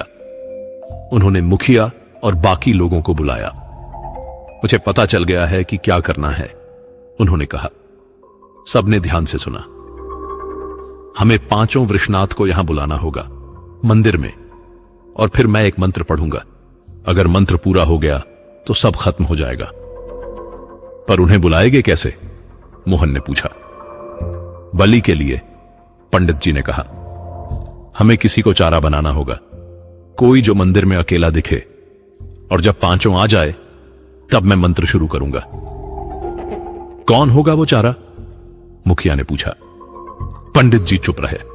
सब समझ गए कि वो खुद ही चारा बनना चाहते हैं। नहीं पंडित जी, कई लोगों ने कहा। आप नहीं, आपको तो मंत्र पढ़ना है। तो फिर कौन? पंडित जी ने पूछा। एक लंबी खामोशी रही। कोई आगे नहीं आया, और फिर अचानक एक कमजोर सी आवाज आई, मैं जाऊंगी। सब मुड़े। वो रामकली थी, वो औरत जिसका बेटा राजू मारा गया था। रामकली? पंडित जी ने कहा। तुम? हां, रामकली ने कहा। उसकी आवाज में दर्द था, पर साथ ही दृढ़ता भी थी। उसने मेरा बेटा मुझसे छीन लिया। अब मेरे पास खोने के लिए कुछ नहीं बचा। अगर मेरी मौत से गांव बच सकता है तो मैं तैयार हूं। लोगों की आंखें भर आईं। रामकली एक साधारण औरत थी, पर उसके दिल में इतना साहस था। तुम्हें पता है इसमें क्या खतरा है? पंडित जी ने पूछा। हां, रामकली ने सिर हिलाया। पर मुझे कोई फर्क नहीं पड़ता। मेरा राजू चला गया। अब मैं सिर्फ यह चाहती हूं कि और किसी मां को वो दर्द न सहना पड़े जो मैंने सहा है। पंडित जी ने गहरी सांस ली। ठीक है, तो कल रात, पूर्णिमा की रात, सबसे शक्तिशाली रात मंत्रों के लिए। अगली रात, पूर्णिमा। चांद आसमान में पूरा गोल चमक रहा था। उसकी रोशनी में गांव एक अजीब सी चमक में नहा रहा था। मंदिर के अंदर पंडित जी ने सब तैयारी कर ली थी। फर्श पर एक बड़ा सा यंत्र बनाया था, चावल के आटे से। बीच में एक दिया जल रहा था। चारों तरफ धूप की खुशबू थी। रामकली मंदिर के बीचों बीच खड़ी थी। उसने सफेद साड़ी पहनी थी, माथे पर लाल बिंदी। वो एकदम शांत लग रही थी, जैसे उसे किसी चीज का डर ही न हो। बाकी गांव वाले मंदिर के बाहर दूर छिपे हुए थे। उन्हें आदेश था कि चाहे कुछ भी हो, वो बीच में नहीं आएंगे, क्योंकि अगर मंत्र बीच में टूट गया तो सब खत्म हो जाएगा। पंडित जी ने अपनी माला हाथ में ली, एक 108 दानों वाली माला। हर दाने पर एक बार मंत्र। तैयार हो? उन्होंने रामकली से पूछा। रामकली ने सिर हिलाया। पंडित जी ने आंखें बंद की और मंत्र शुरू किया। ओम त्र्यंबकम यजामहे सुगंधिम पुष्टिवर्धनम उर्वारुकमेव बंधनान मृत्योर्मुक्षीय मामृतात्। मंत्र की गूंज मंदिर में फैलने लगी, धीमी, लयबद्ध, शक्तिशाली। कुछ देर तक कुछ नहीं हुआ। पंडित जी मंत्र पढ़ते रहे। 1 बार, 2 बार, 5 बार, और फिर हवा बदल गई, ठंडी हो गई। मंदिर के दिए कांपने लगे। रामकली ने देखा, मंदिर के दरवाजे पर अंधेरे में एक परछाई खड़ी थी, फिर दूसरी परछाई, दूसरे दरवाजे पर, फिर तीसरी, खिड़की के पास, फिर चौथी, दीवार पर से उतरती हुई, और फिर 5वीं, छत से लटकती हुई। 5 वृषनाथ, 5 एक साथ। रामकली की सांस रुक गई, पर उसने हिम्मत नहीं हारी। वो वहीं खड़ी रही। 5 धीरे धीरे अंदर आने लगे। उनकी आंखें रामकली पर टिकी थीं, भूखी आंखें, हिंसक आंखें। पंडित जी का मंत्र जारी था। उन्होंने आंखें नहीं खोली। 7वीं बार, 8वीं बार, 10वीं बार। 5 वृषनाथ अब मंदिर के अंदर थे। वो रामकली के चारों तरफ घूमने लगे। उनके मुंह से लार टपक रही थी। वो उसे घूर रहे थे, जैसे शेर अपने शिकार को घूरते हैं। ताजा मांस, एक ने फुसफुसाया। गरम खून, दूसरे ने कहा। लो, इसे लो, तीसरे ने कहा।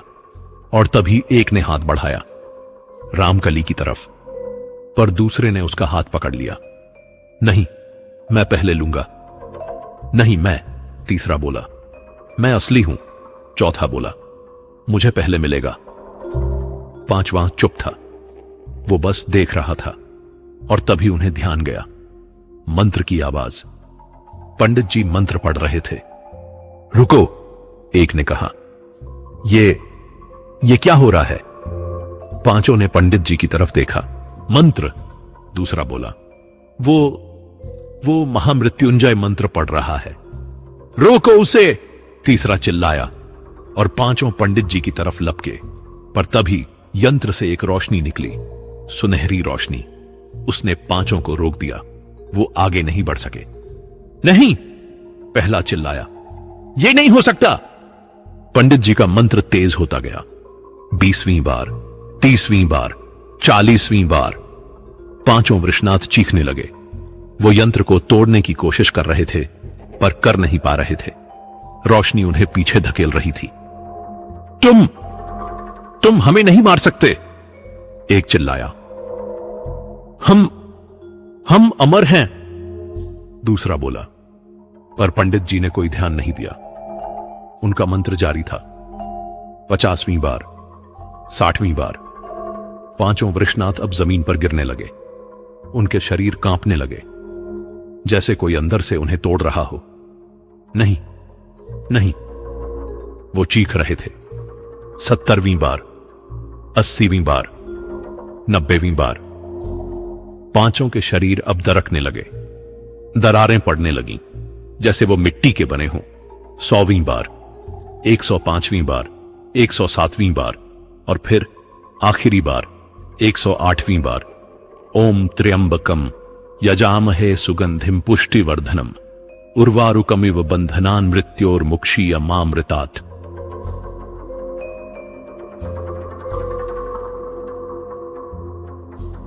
मंत्र पूरा हुआ और उसी क्षण एक जोरदार विस्फोट हुआ। रोशनी इतनी तेज थी कि रामकली को अपनी आंखें बंद करनी पड़ी। जब उसने आंखें खोली तो जो दृश्य था वो अविश्वसनीय था। 5 वृषनाथ वो अब नहीं थे, बस राख के 5 ढेर पड़े थे जमीन पर, बिखरे हुए। पंडित जी ने अपनी आंखें खोली। वो बहुत थक गए थे। उनका माथा पसीने से तर था, पर उनके चेहरे पर राहत थी। खत्म हो गया, उन्होंने धीरे से कहा। आखिरकार खत्म हो गया। रामकली वहीं बैठ गई। वो रो रही थी, खुशी के आंसू, दर्द के आंसू। बाहर से लोग दौड़कर आए। सबने देखा 5 राख के ढेर, कुछ और नहीं। सच में खत्म हो गया, मुखिया ने पूछा। पंडित जी ने सिर हिलाया। हां, इस बार सच में। लोगों ने राहत की सांस ली। कुछ रोने लगे, कुछ हंसने लगे। एक लंबे भयानक दुस्वप्न के बाद आखिरकार गांव को शांति मिली थी। पर पंडित जी अभी भी उन राख के ढेरों को देख रहे थे। उनके मन में एक शंका थी, एक छोटी सी शंका, पर उन्होंने कुछ नहीं कहा। शायद वो गलत थे, शायद यह सच में खत्म हो गया था। शायद। उस रात के बाद 3 दिन बीत गए, 3 शांत दिन। गांव में धीरे धीरे जिंदगी सामान्य होने लगी थी। लोग फिर से अपने खेतों में जाने लगे, बच्चे फिर से खेलने लगे। रातों में दरवाजे बंद जरूर रहते थे, पर अब उतना डर नहीं था। रामकली को लोग एक नायिका की तरह देखने लगे थे। वो औरत जिसने अपनी जान की परवाह किए बिना पूरे गांव को बचाया। लोग उसे खाना लाकर देते, उसकी मदद करते। रामकली अभी भी अपने बेटे राजू के लिए रोती थी, पर कम से कम अब उसे यह संतोष था कि उसका बलिदान बेकार नहीं गया। पंडित गणेश भी अब थोड़ा शांत दिख रहे थे। उन्होंने उन 5 राख के ढेरों को नदी में बहा दिया था और मंदिर को पूरी तरह से साफ करवाया था। नया यंत्र बनाया था, नए मंत्र पढ़े थे। पर रातों में जब वो अकेले होते तो उनके मन में वो शंका फिर से उठती। कुछ तो था जो सही नहीं लग रहा था। पर क्या? चौथे दिन की रात पंडित जी नींद नहीं आने के कारण उठकर मंदिर में आ गए। वो अपनी किताब फिर से पढ़ने लगे। शायद कुछ छूट गया हो, कुछ जो उन्होंने ध्यान से नहीं पढ़ा हो। और फिर उन्हें मिला एक पैराग्राफ जो वो पहले छोड़ गए थे, क्योंकि वो बहुत छोटे अक्षरों में लिखा था। पंचरूप तंत्र में सबसे भयानक चरण वो है जब 5 रूप एक दूसरे को खाना शुरू करते हैं। इसे आत्मभक्षण कहा जाता है। पर यह सिर्फ शारीरिक भक्षण नहीं है, यह आत्मा का भक्षण है। जब 5 में से 4 मर जाते हैं तो उनकी आत्माएं 5वें में समा जाती हैं और पांचवां 5 आत्माओं वाला एक शरीर बन जाता है, इतना शक्तिशाली कि उसे किसी साधारण मंत्र से नहीं मारा जा सकता। पंडित जी की आंखें फैल गईं, उनका दिल तेजी से धड़कने लगा। नहीं, वो बुदबुदाए, अगर यह सच है तो हमने जो जलाया वो तेजी से आगे बढ़ने लगे। अगर 5वां रूप जिसमें 5 आत्माएं हैं वो खुद को फिर से 5 रूपों में बांट दे तो हर रूप में एक आत्मा होगी। और अगर इन 5 को महामृत्युंजय मंत्र से नष्ट किया जाए तो ये 5 आत्माएं फिर से एक हो जाएगी। पर इस बार किसी शरीर में नहीं, ये बिना शरीर के शुद्ध ऊर्जा के रूप में एक हो जाएगी। और तब वो एक नया शरीर खोजेंगी, किसी जीवित इंसान का शरीर। पंडित जी की सांस रुक गई, उनके हाथों से किताब गिर गई। नहीं, वो फुसफुसाए, हमने गलती कर दी। उन्हें अब समझ आया, उन्होंने वृषनाथ को मारा नहीं था, उन्होंने उसे और भी खतरनाक बना दिया था। अब वो 5 आत्माएं मुक्त थीं और वो किसी का भी शरीर ले सकती थीं। पंडित जी तेजी से उठे, उन्हें गांव वालों को बताना था, उन्हें चेतावनी देनी थी। पर तभी मंदिर के दरवाजे पर एक आवाज आई, दस्तक, टक टक टक। पंडित जी रुक गए। इतनी रात को कौन होगा? कौन है? उन्होंने पूछा। मैं हूं पंडित जी, एक आवाज आई। मोहन। पंडित जी ने राहत की सांस ली और दरवाजा खोला। बाहर मोहन खड़ा था, पर कुछ अजीब था। उसकी आंखें पहले जैसी नहीं थीं। वो खाली लग रही थीं, जैसे उसके अंदर कोई और हो। मोहन, पंडित जी ने कहा, तुम ठीक तो हो? मोहन ने मुस्कुराया, पर वो मुस्कान वो किसी दोस्ताना भाव की नहीं थी।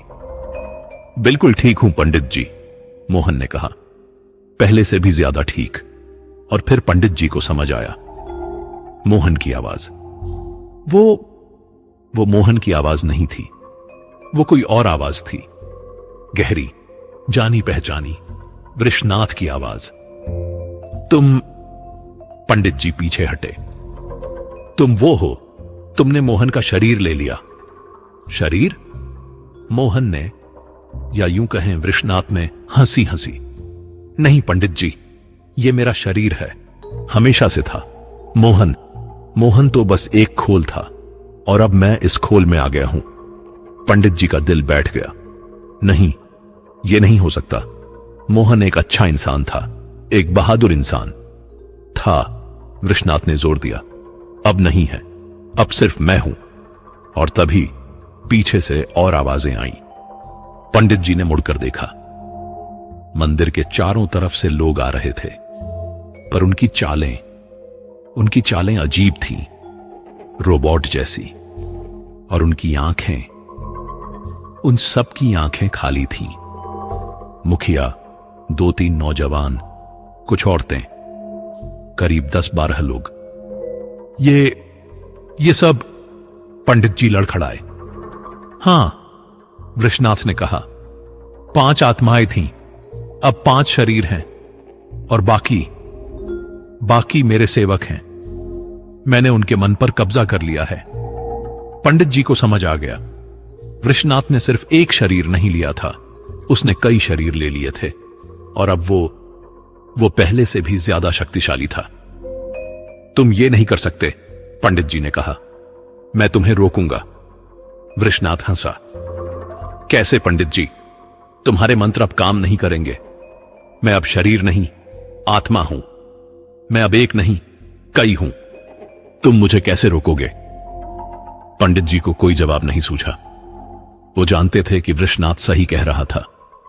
और अब वृषनाथ ने कहा, मैं इस गांव को अपना बना लूंगा, एक एक करके, हर इंसान को।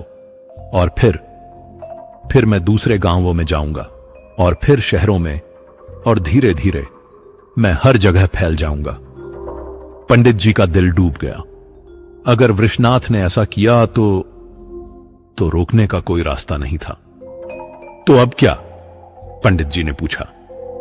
अब, वृषनाथ ने मुस्कुराते हुए कहा, अब तुम मेरे साथ आओगे, तुम भी मेरे सेवक बनोगे, एक शक्तिशाली पंडित। तुम्हारे ज्ञान से मैं और भी ताकतवर बन सकता हूं। और सब लोग पंडित जी की तरफ बढ़ने लगे, उनकी आंखें खाली, उनके चेहरे भावहीन। पंडित जी पीछे हटे, पर मंदिर की दीवार आ गई। वो फंस गए थे। नहीं, वो फुसफुसाए। और तभी अचानक एक आवाज आई, तेज, साफ, रुको।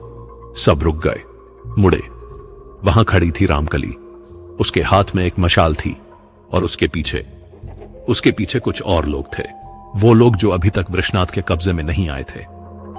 तुम मेरा बेटा ले गए, रामकली ने कहा। उसकी आवाज में अब कोई डर नहीं था, सिर्फ गुस्सा था।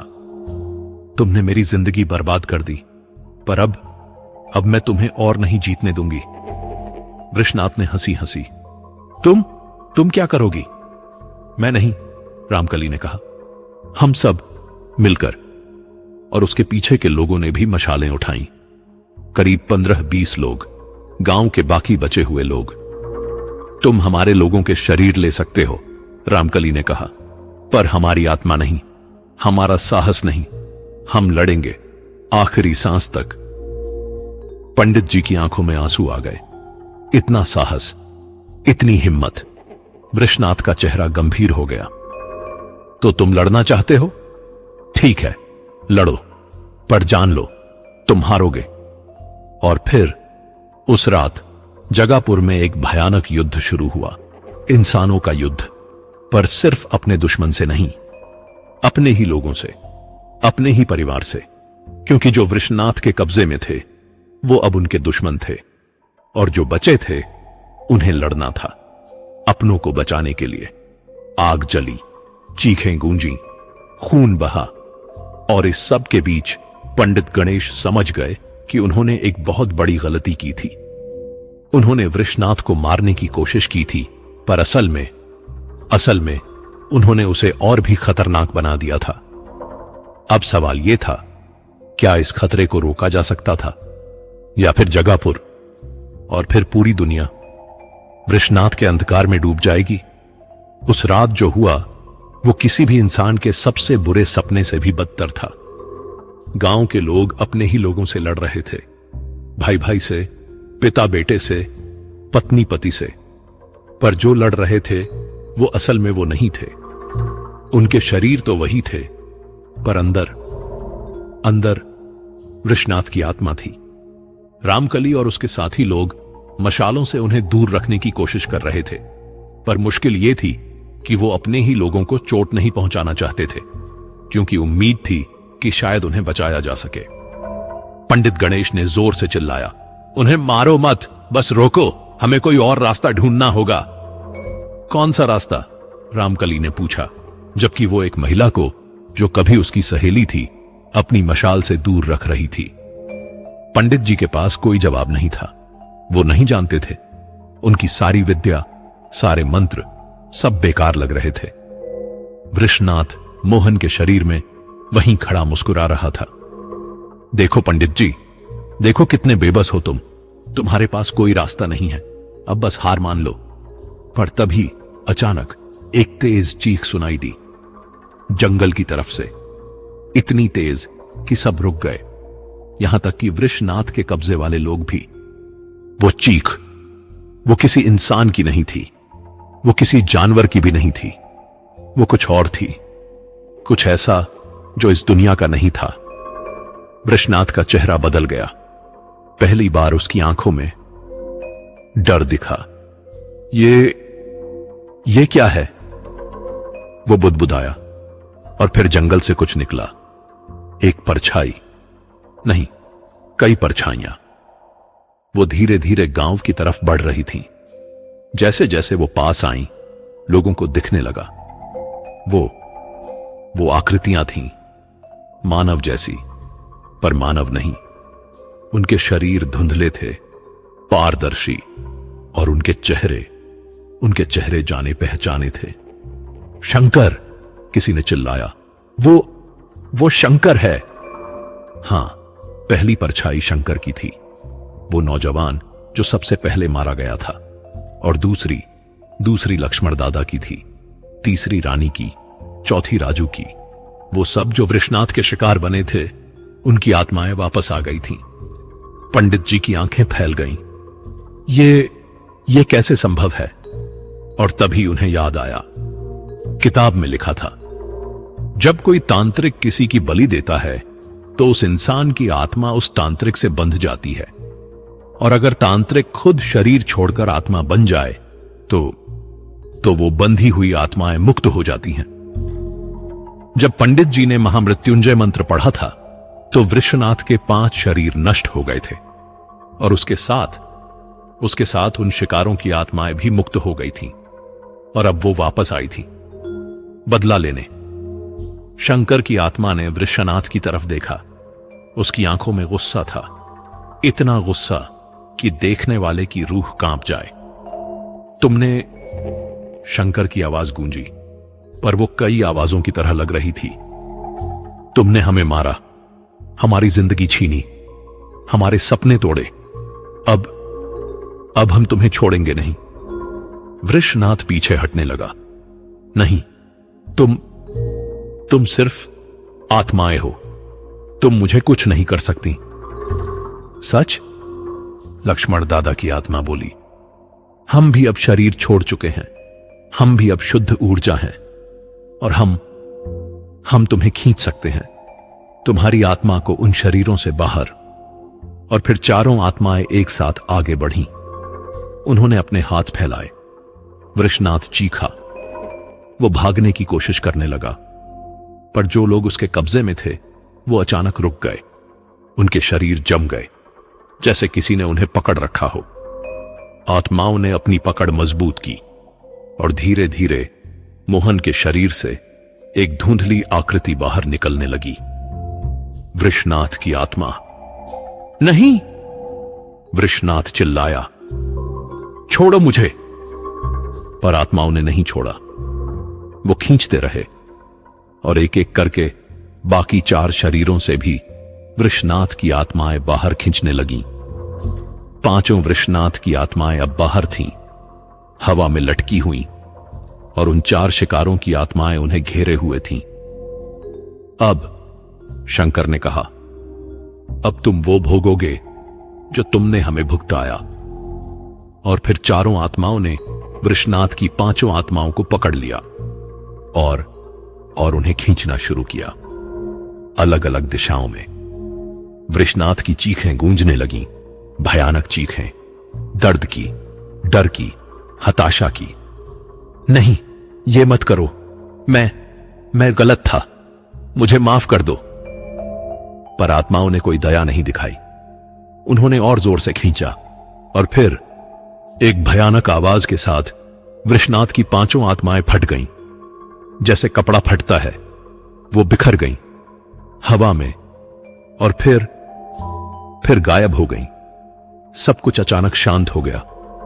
चारों शिकारों की आत्माएं अब भी वहीं खड़ी थीं, पर अब उनके चेहरों पर गुस्सा नहीं था, शांति थी, संतोष था।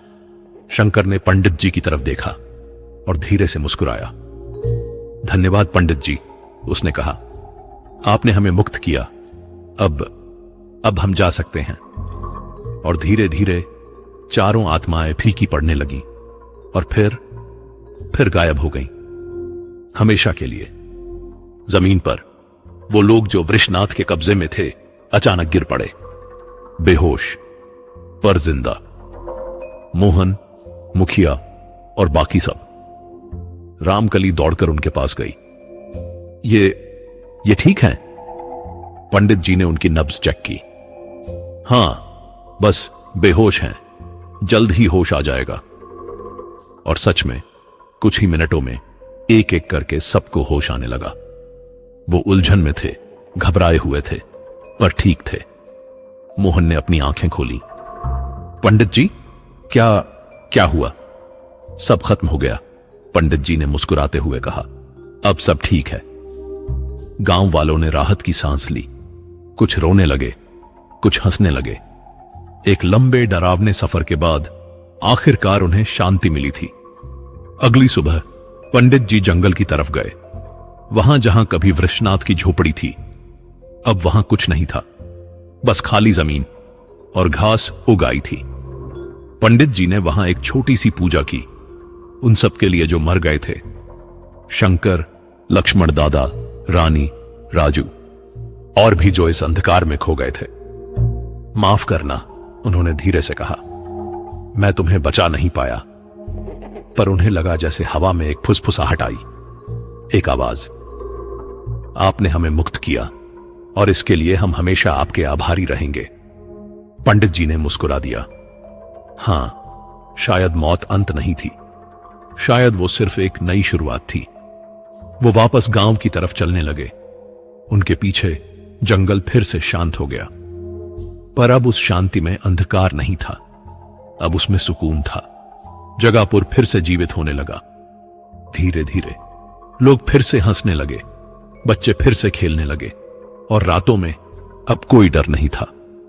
पर पंडित गणेश जानते थे कि कुछ चीजें हमेशा याद रहेंगी, कुछ घाव कभी भरते नहीं। वो लोग जो मर गए थे वो कभी वापस नहीं आएंगे, पर कम से कम अब उनकी आत्माएं शांति में थीं। और ये बहुत मायने रखता था। 3 महीने बाद जगापुर फिर से पहले जैसा हो गया था। नए घर बने, नए रिश्ते बने, जिंदगी आगे बढ़ी। रामकली ने एक छोटा सा मंदिर बनवाया अपने बेटे राजू की याद में, और रोज सुबह वो वहां जाकर दिया जलाती और प्रार्थना करती कि जहां भी उसका बेटा है वो खुश हो। मोहन, जिसके शरीर में वृषनाथ ने प्रवेश किया था, वो अब और भी मजबूत बन गया था। उसने तय किया कि वो गांव की रक्षा करेगा हमेशा, किसी भी खतरे से। और पंडित गणेश, वो अब और भी ज्यादा समझदार हो गए थे। उन्होंने समझ लिया था कि कुछ चीजें इंसान की समझ से परे होती हैं, कुछ रहस्य जो खोले नहीं जाने चाहिए, कुछ ताकतें जिनसे दूर रहना ही बेहतर है। पर एक सवाल अभी भी उनके मन में था। वृषनाथ, उसका असली शरीर, वो मूल शरीर जो कभी नहीं मिला, क्या वो सच में नष्ट हो गया था, या फिर वो अभी भी कहीं था, कहीं छिपा हुआ, इंतजार में। एक रात पंडित जी को एक सपना आया। उस सपने में वो फिर से उस जंगल में थे और दूर एक पेड़ के नीचे कुछ दफन था, कुछ जो हिल रहा था। पंडित जी घबरा कर उठ गए, पसीने से तर। बस एक सपना था, उन्होंने खुद को समझाया, बस एक सपना। पर क्या सच में सपना था या फिर एक चेतावनी? 3 दिन बीत गए उस सपने को। पंडित गणेश उस सपने को भूलने की कोशिश करते रहे, पर वो बार बार उनके मन में आता। वो पेड़, वो हिलती हुई जमीन, जैसे कोई नीचे से बाहर निकलने की कोशिश कर रहा हो। चौथे दिन उन्होंने तय किया कि उन्हें जाना होगा उस जंगल में, उस जगह पर जहां कभी वृषनाथ की झोपड़ी थी। बस एक बार देखना होगा अपनी आंखों से। सुबह जल्दी, जब गांव अभी सो रहा था, पंडित जी चुपचाप निकल पड़े। उन्होंने किसी को नहीं बताया, क्योंकि अगर उनकी शंका गलत हुई तो वो लोगों को फिर से डराना नहीं चाहते थे। जंगल अब पहले जैसा डरावना नहीं लग रहा था। सूरज की रोशनी पेड़ों के बीच से छनकर आ रही थी, पक्षी चहचहा रहे थे, सब कुछ सामान्य था। पर जैसे जैसे वो उस जगह के करीब पहुंचे, हवा बदलने लगी, ठंडी होने लगी और एक अजीब सी खामोशी छा गई। पक्षियों ने चहचहाना बंद कर दिया, हवा भी जैसे थम गई। पंडित जी उस जगह पर पहुंचे जहां कभी झोपड़ी थी। अब वहां सिर्फ राख और जली हुई लकड़ियों के अवशेष थे। घास उग आई थी, पर कुछ अलग था। एक पेड़ के नीचे जमीन थोड़ी उभरी हुई लग रही थी, जैसे किसी ने कुछ दफनाया हो। पंडित जी धीरे धीरे उस तरफ बढ़े। उनका दिल तेजी से धड़क रहा था। उन्होंने अपनी रुद्राक्ष की माला कसकर पकड़ी। वो उस जगह पर पहुंचे और जमीन को गौर से देखा। हां, यहां जरूर कुछ था। उन्होंने आसपास से एक टूटी हुई लकड़ी उठाई और मिट्टी खोदनी शुरू की, धीरे धीरे, सावधानी से। कुछ देर बाद उनकी लकड़ी किसी चीज से टकराई, कुछ सख्त। उन्होंने और मिट्टी हटाई और फिर उन्होंने देखा एक चेहरा, मिट्टी में दफन, आंखें बंद, त्वचा पीली पड़ी हुई। पर वो मरा हुआ नहीं लग रहा था। वो जैसे सो रहा हो। पंडित जी की सांस रुक गई। वृषनाथ, मूल शरीर, तो यहां था वो, अभी तक दफन, छिपा हुआ। पंडित जी पीछे हटने लगे। उन्हें तुरंत गांव वापस जाना था, लोगों को बताना था। पर तभी अचानक उस चेहरे की आंखें खुल गईं। पंडित जी जम गए। उनकी रीढ़ में ठंडक दौड़ गई। वो आंखें, वो खाली थी, बिल्कुल खाली, जैसे उनमें कोई जान ही ना हो। और फिर धीरे धीरे वो शरीर हिलने लगा, मिट्टी से बाहर निकलने की कोशिश करने लगा। नहीं, पंडित जी बुदबुदाए, ये नहीं हो सकता। पर हो रहा था। वो शरीर धीरे धीरे बाहर आ रहा था, और जैसे जैसे वो बाहर आ रहा था, उसमें जान आने लगी, त्वचा में रंग आने लगा, सांसें चलने लगीं। पंडित जी समझ गए, जब 5 आत्माएं नष्ट हुई थीं, तो मूल शरीर बिना आत्मा के रह गया था। मरा नहीं था, पर जिंदा भी नहीं था, बीच में कहीं। और अब वो फिर से जाग रहा था, पर बिना आत्मा के। वृषनाथ का शरीर पूरी तरह बाहर आ गया। वो खड़ा हो गया। उसकी आंखें अभी भी खाली थीं। वो पंडित जी की तरफ देख रहा था, पर उसकी नजर में कोई पहचान नहीं थी, कोई भावना नहीं थी। तुम कौन हो? पंडित जी ने हिम्मत करके पूछा। वृषनाथ के मुंह से कोई आवाज नहीं निकली, बस एक अजीब सी आवाज आई, जैसे हवा निकल रही हो। और फिर वो मुड़ा और धीरे धीरे चलने लगा, गांव की तरफ। पंडित जी का दिल धक से रह गया। नहीं, रुको। पर वो नहीं रुका।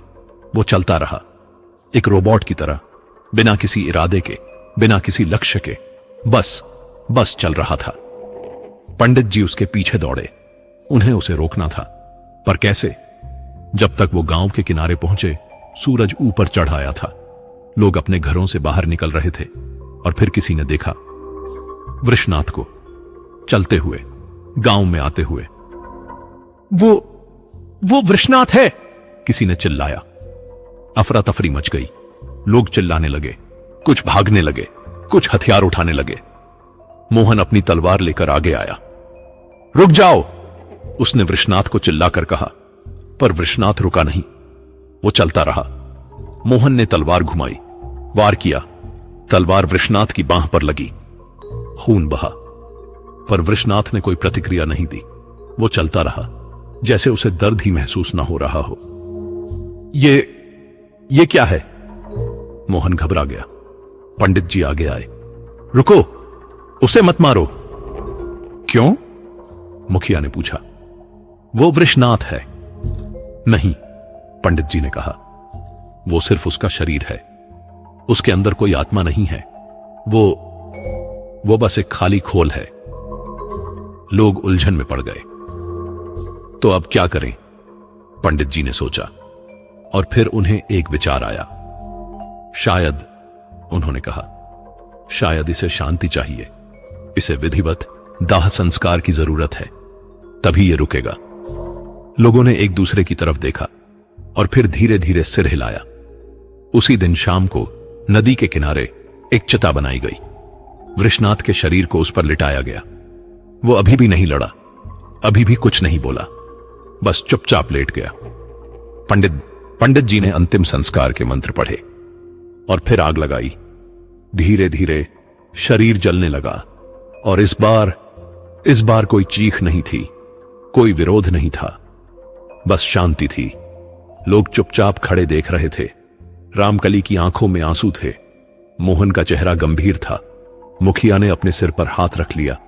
चिता पूरी तरह जल गई और अंत में बस राख बची, सफेद राख।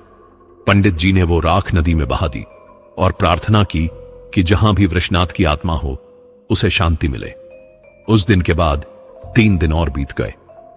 गांव में सब कुछ शांत था, बहुत शांत, इतना शांत कि कभी कभी अजीब लगता था। पर तीसरी रात को गांव के एक छोर पर रहने वाले एक बूढ़े आदमी ने कुछ सुना। अपने घर के बाहर कदमों की आवाज। उसने खिड़की से झांका और जो उसने देखा, एक परछाई धीरे धीरे चलती हुई गांव की सीमा पर। बूढ़े ने अपनी आंखें मली, शायद उसने गलत देखा हो। पर अगली रात किसी और ने भी देखा, एक परछाई मंदिर के पीछे। और उसकी अगली रात तीसरे ने देखा, नदी के किनारे, और फिर चौथे ने और 5वें ने, अलग अलग जगहों पर, अलग अलग समयों पर परछाई एक जैसी थी। लोगों ने पंडित जी को बताया। पंडित जी ने सुना और उनका चेहरा गंभीर हो गया। कितने लोगों ने देखा? उन्होंने पूछा। 5, किसी ने कहा। पंडित जी का दिल बैठ गया। 5। और उस आदमी ने कहा, सबसे अजीब बात यह है कि सभी ने अलग अलग जगहों पर देखा, एक ही समय पर। पंडित जी चुप रह गए। उनके मन में एक भयानक सवाल उठा। 5 रूप मर गए थे, 5 आत्माएं नष्ट हो गई थीं, मूल शरीर जल गया था, तो फिर ये 5 परछाइयां, ये कौन थीं? क्या वृषनाथ ने खुद को फिर से बांट लिया था किसी और तरीके से? या फिर जो मरा था वो असली वृषनाथ नहीं था? तो असली कौन था? पंडित जी ने आसमान की तरफ देखा। रात थी, अंधेरी रात। चांद बादलों में छिपा था और दूर, बहुत दूर, जंगल की गहराई में एक हंसी गूंजी, धीमी, बहुत धीमी, पर साफ। और वो हंसी, वो 5 आवाजों में थी, एक साथ। पंडित गणेश ने अपनी माला कसकर पकड़ी। वो जानते थे कि यह खत्म नहीं हुआ था, शायद यह कभी खत्म नहीं होगा, क्योंकि जब कोई इंसान सीमाओं को तोड़ता है, जब वो उस अंधकार में कदम रखता है जहां इंसान को नहीं जाना चाहिए, तो अंधकार उसे कभी छोड़ता नहीं। वो हमेशा रहता है, परछाई की तरह, इंतजार में, मौके की तलाश में। और जगापुर अब उस अंधकार के निशान से चिह्नित हो चुका था, शायद हमेशा के लिए। उस रात के बाद गांव में एक नियम बन गया। जो भी रात को अकेला चलता, उसे अपने पीछे अपने ही कदमों की एक अतिरिक्त आवाज सुनाई देती। कभी 1, कभी 2, कभी 3, कभी 4 और कभी 5, मानो कोई उसी की चाल में, उसी की तरह चल रहा हो। पर जब वो पीछे मुड़ता तो कोई नहीं होता, बस अंधेरा, और अंधेरे में एक फुसफुसाहट। मैं अभी भी यहां हूं, हमेशा रहूंगा, क्योंकि तुमने मुझे बुलाया था, और अब मैं कभी नहीं जाऊंगा। और गांव वाले जानते थे, कुछ चीजें मरती नहीं, कुछ चीजें बस रूप बदलती रहती हैं। और वृषनाथ उन्हीं चीजों में से एक बन गया था, हमेशा के लिए। तो दोस्तों, कैसी लगी ये कहानी? क्या आपको लगता है वृषनाथ सच में मर गया, या फिर वो अभी भी कहीं है इंतजार में? कमेंट में जरूर बताइएगा। और हां, अगर आप रात को अकेले चल रहे हो और आपको अपने कदमों के साथ एक अतिरिक्त आवाज सुनाई दे, तो पीछे मुड़कर मत देखिएगा, बस चलते रहिए तेज तेज, क्योंकि कुछ चीजें देखी नहीं जानी चाहिए। रात में सावधान रहें और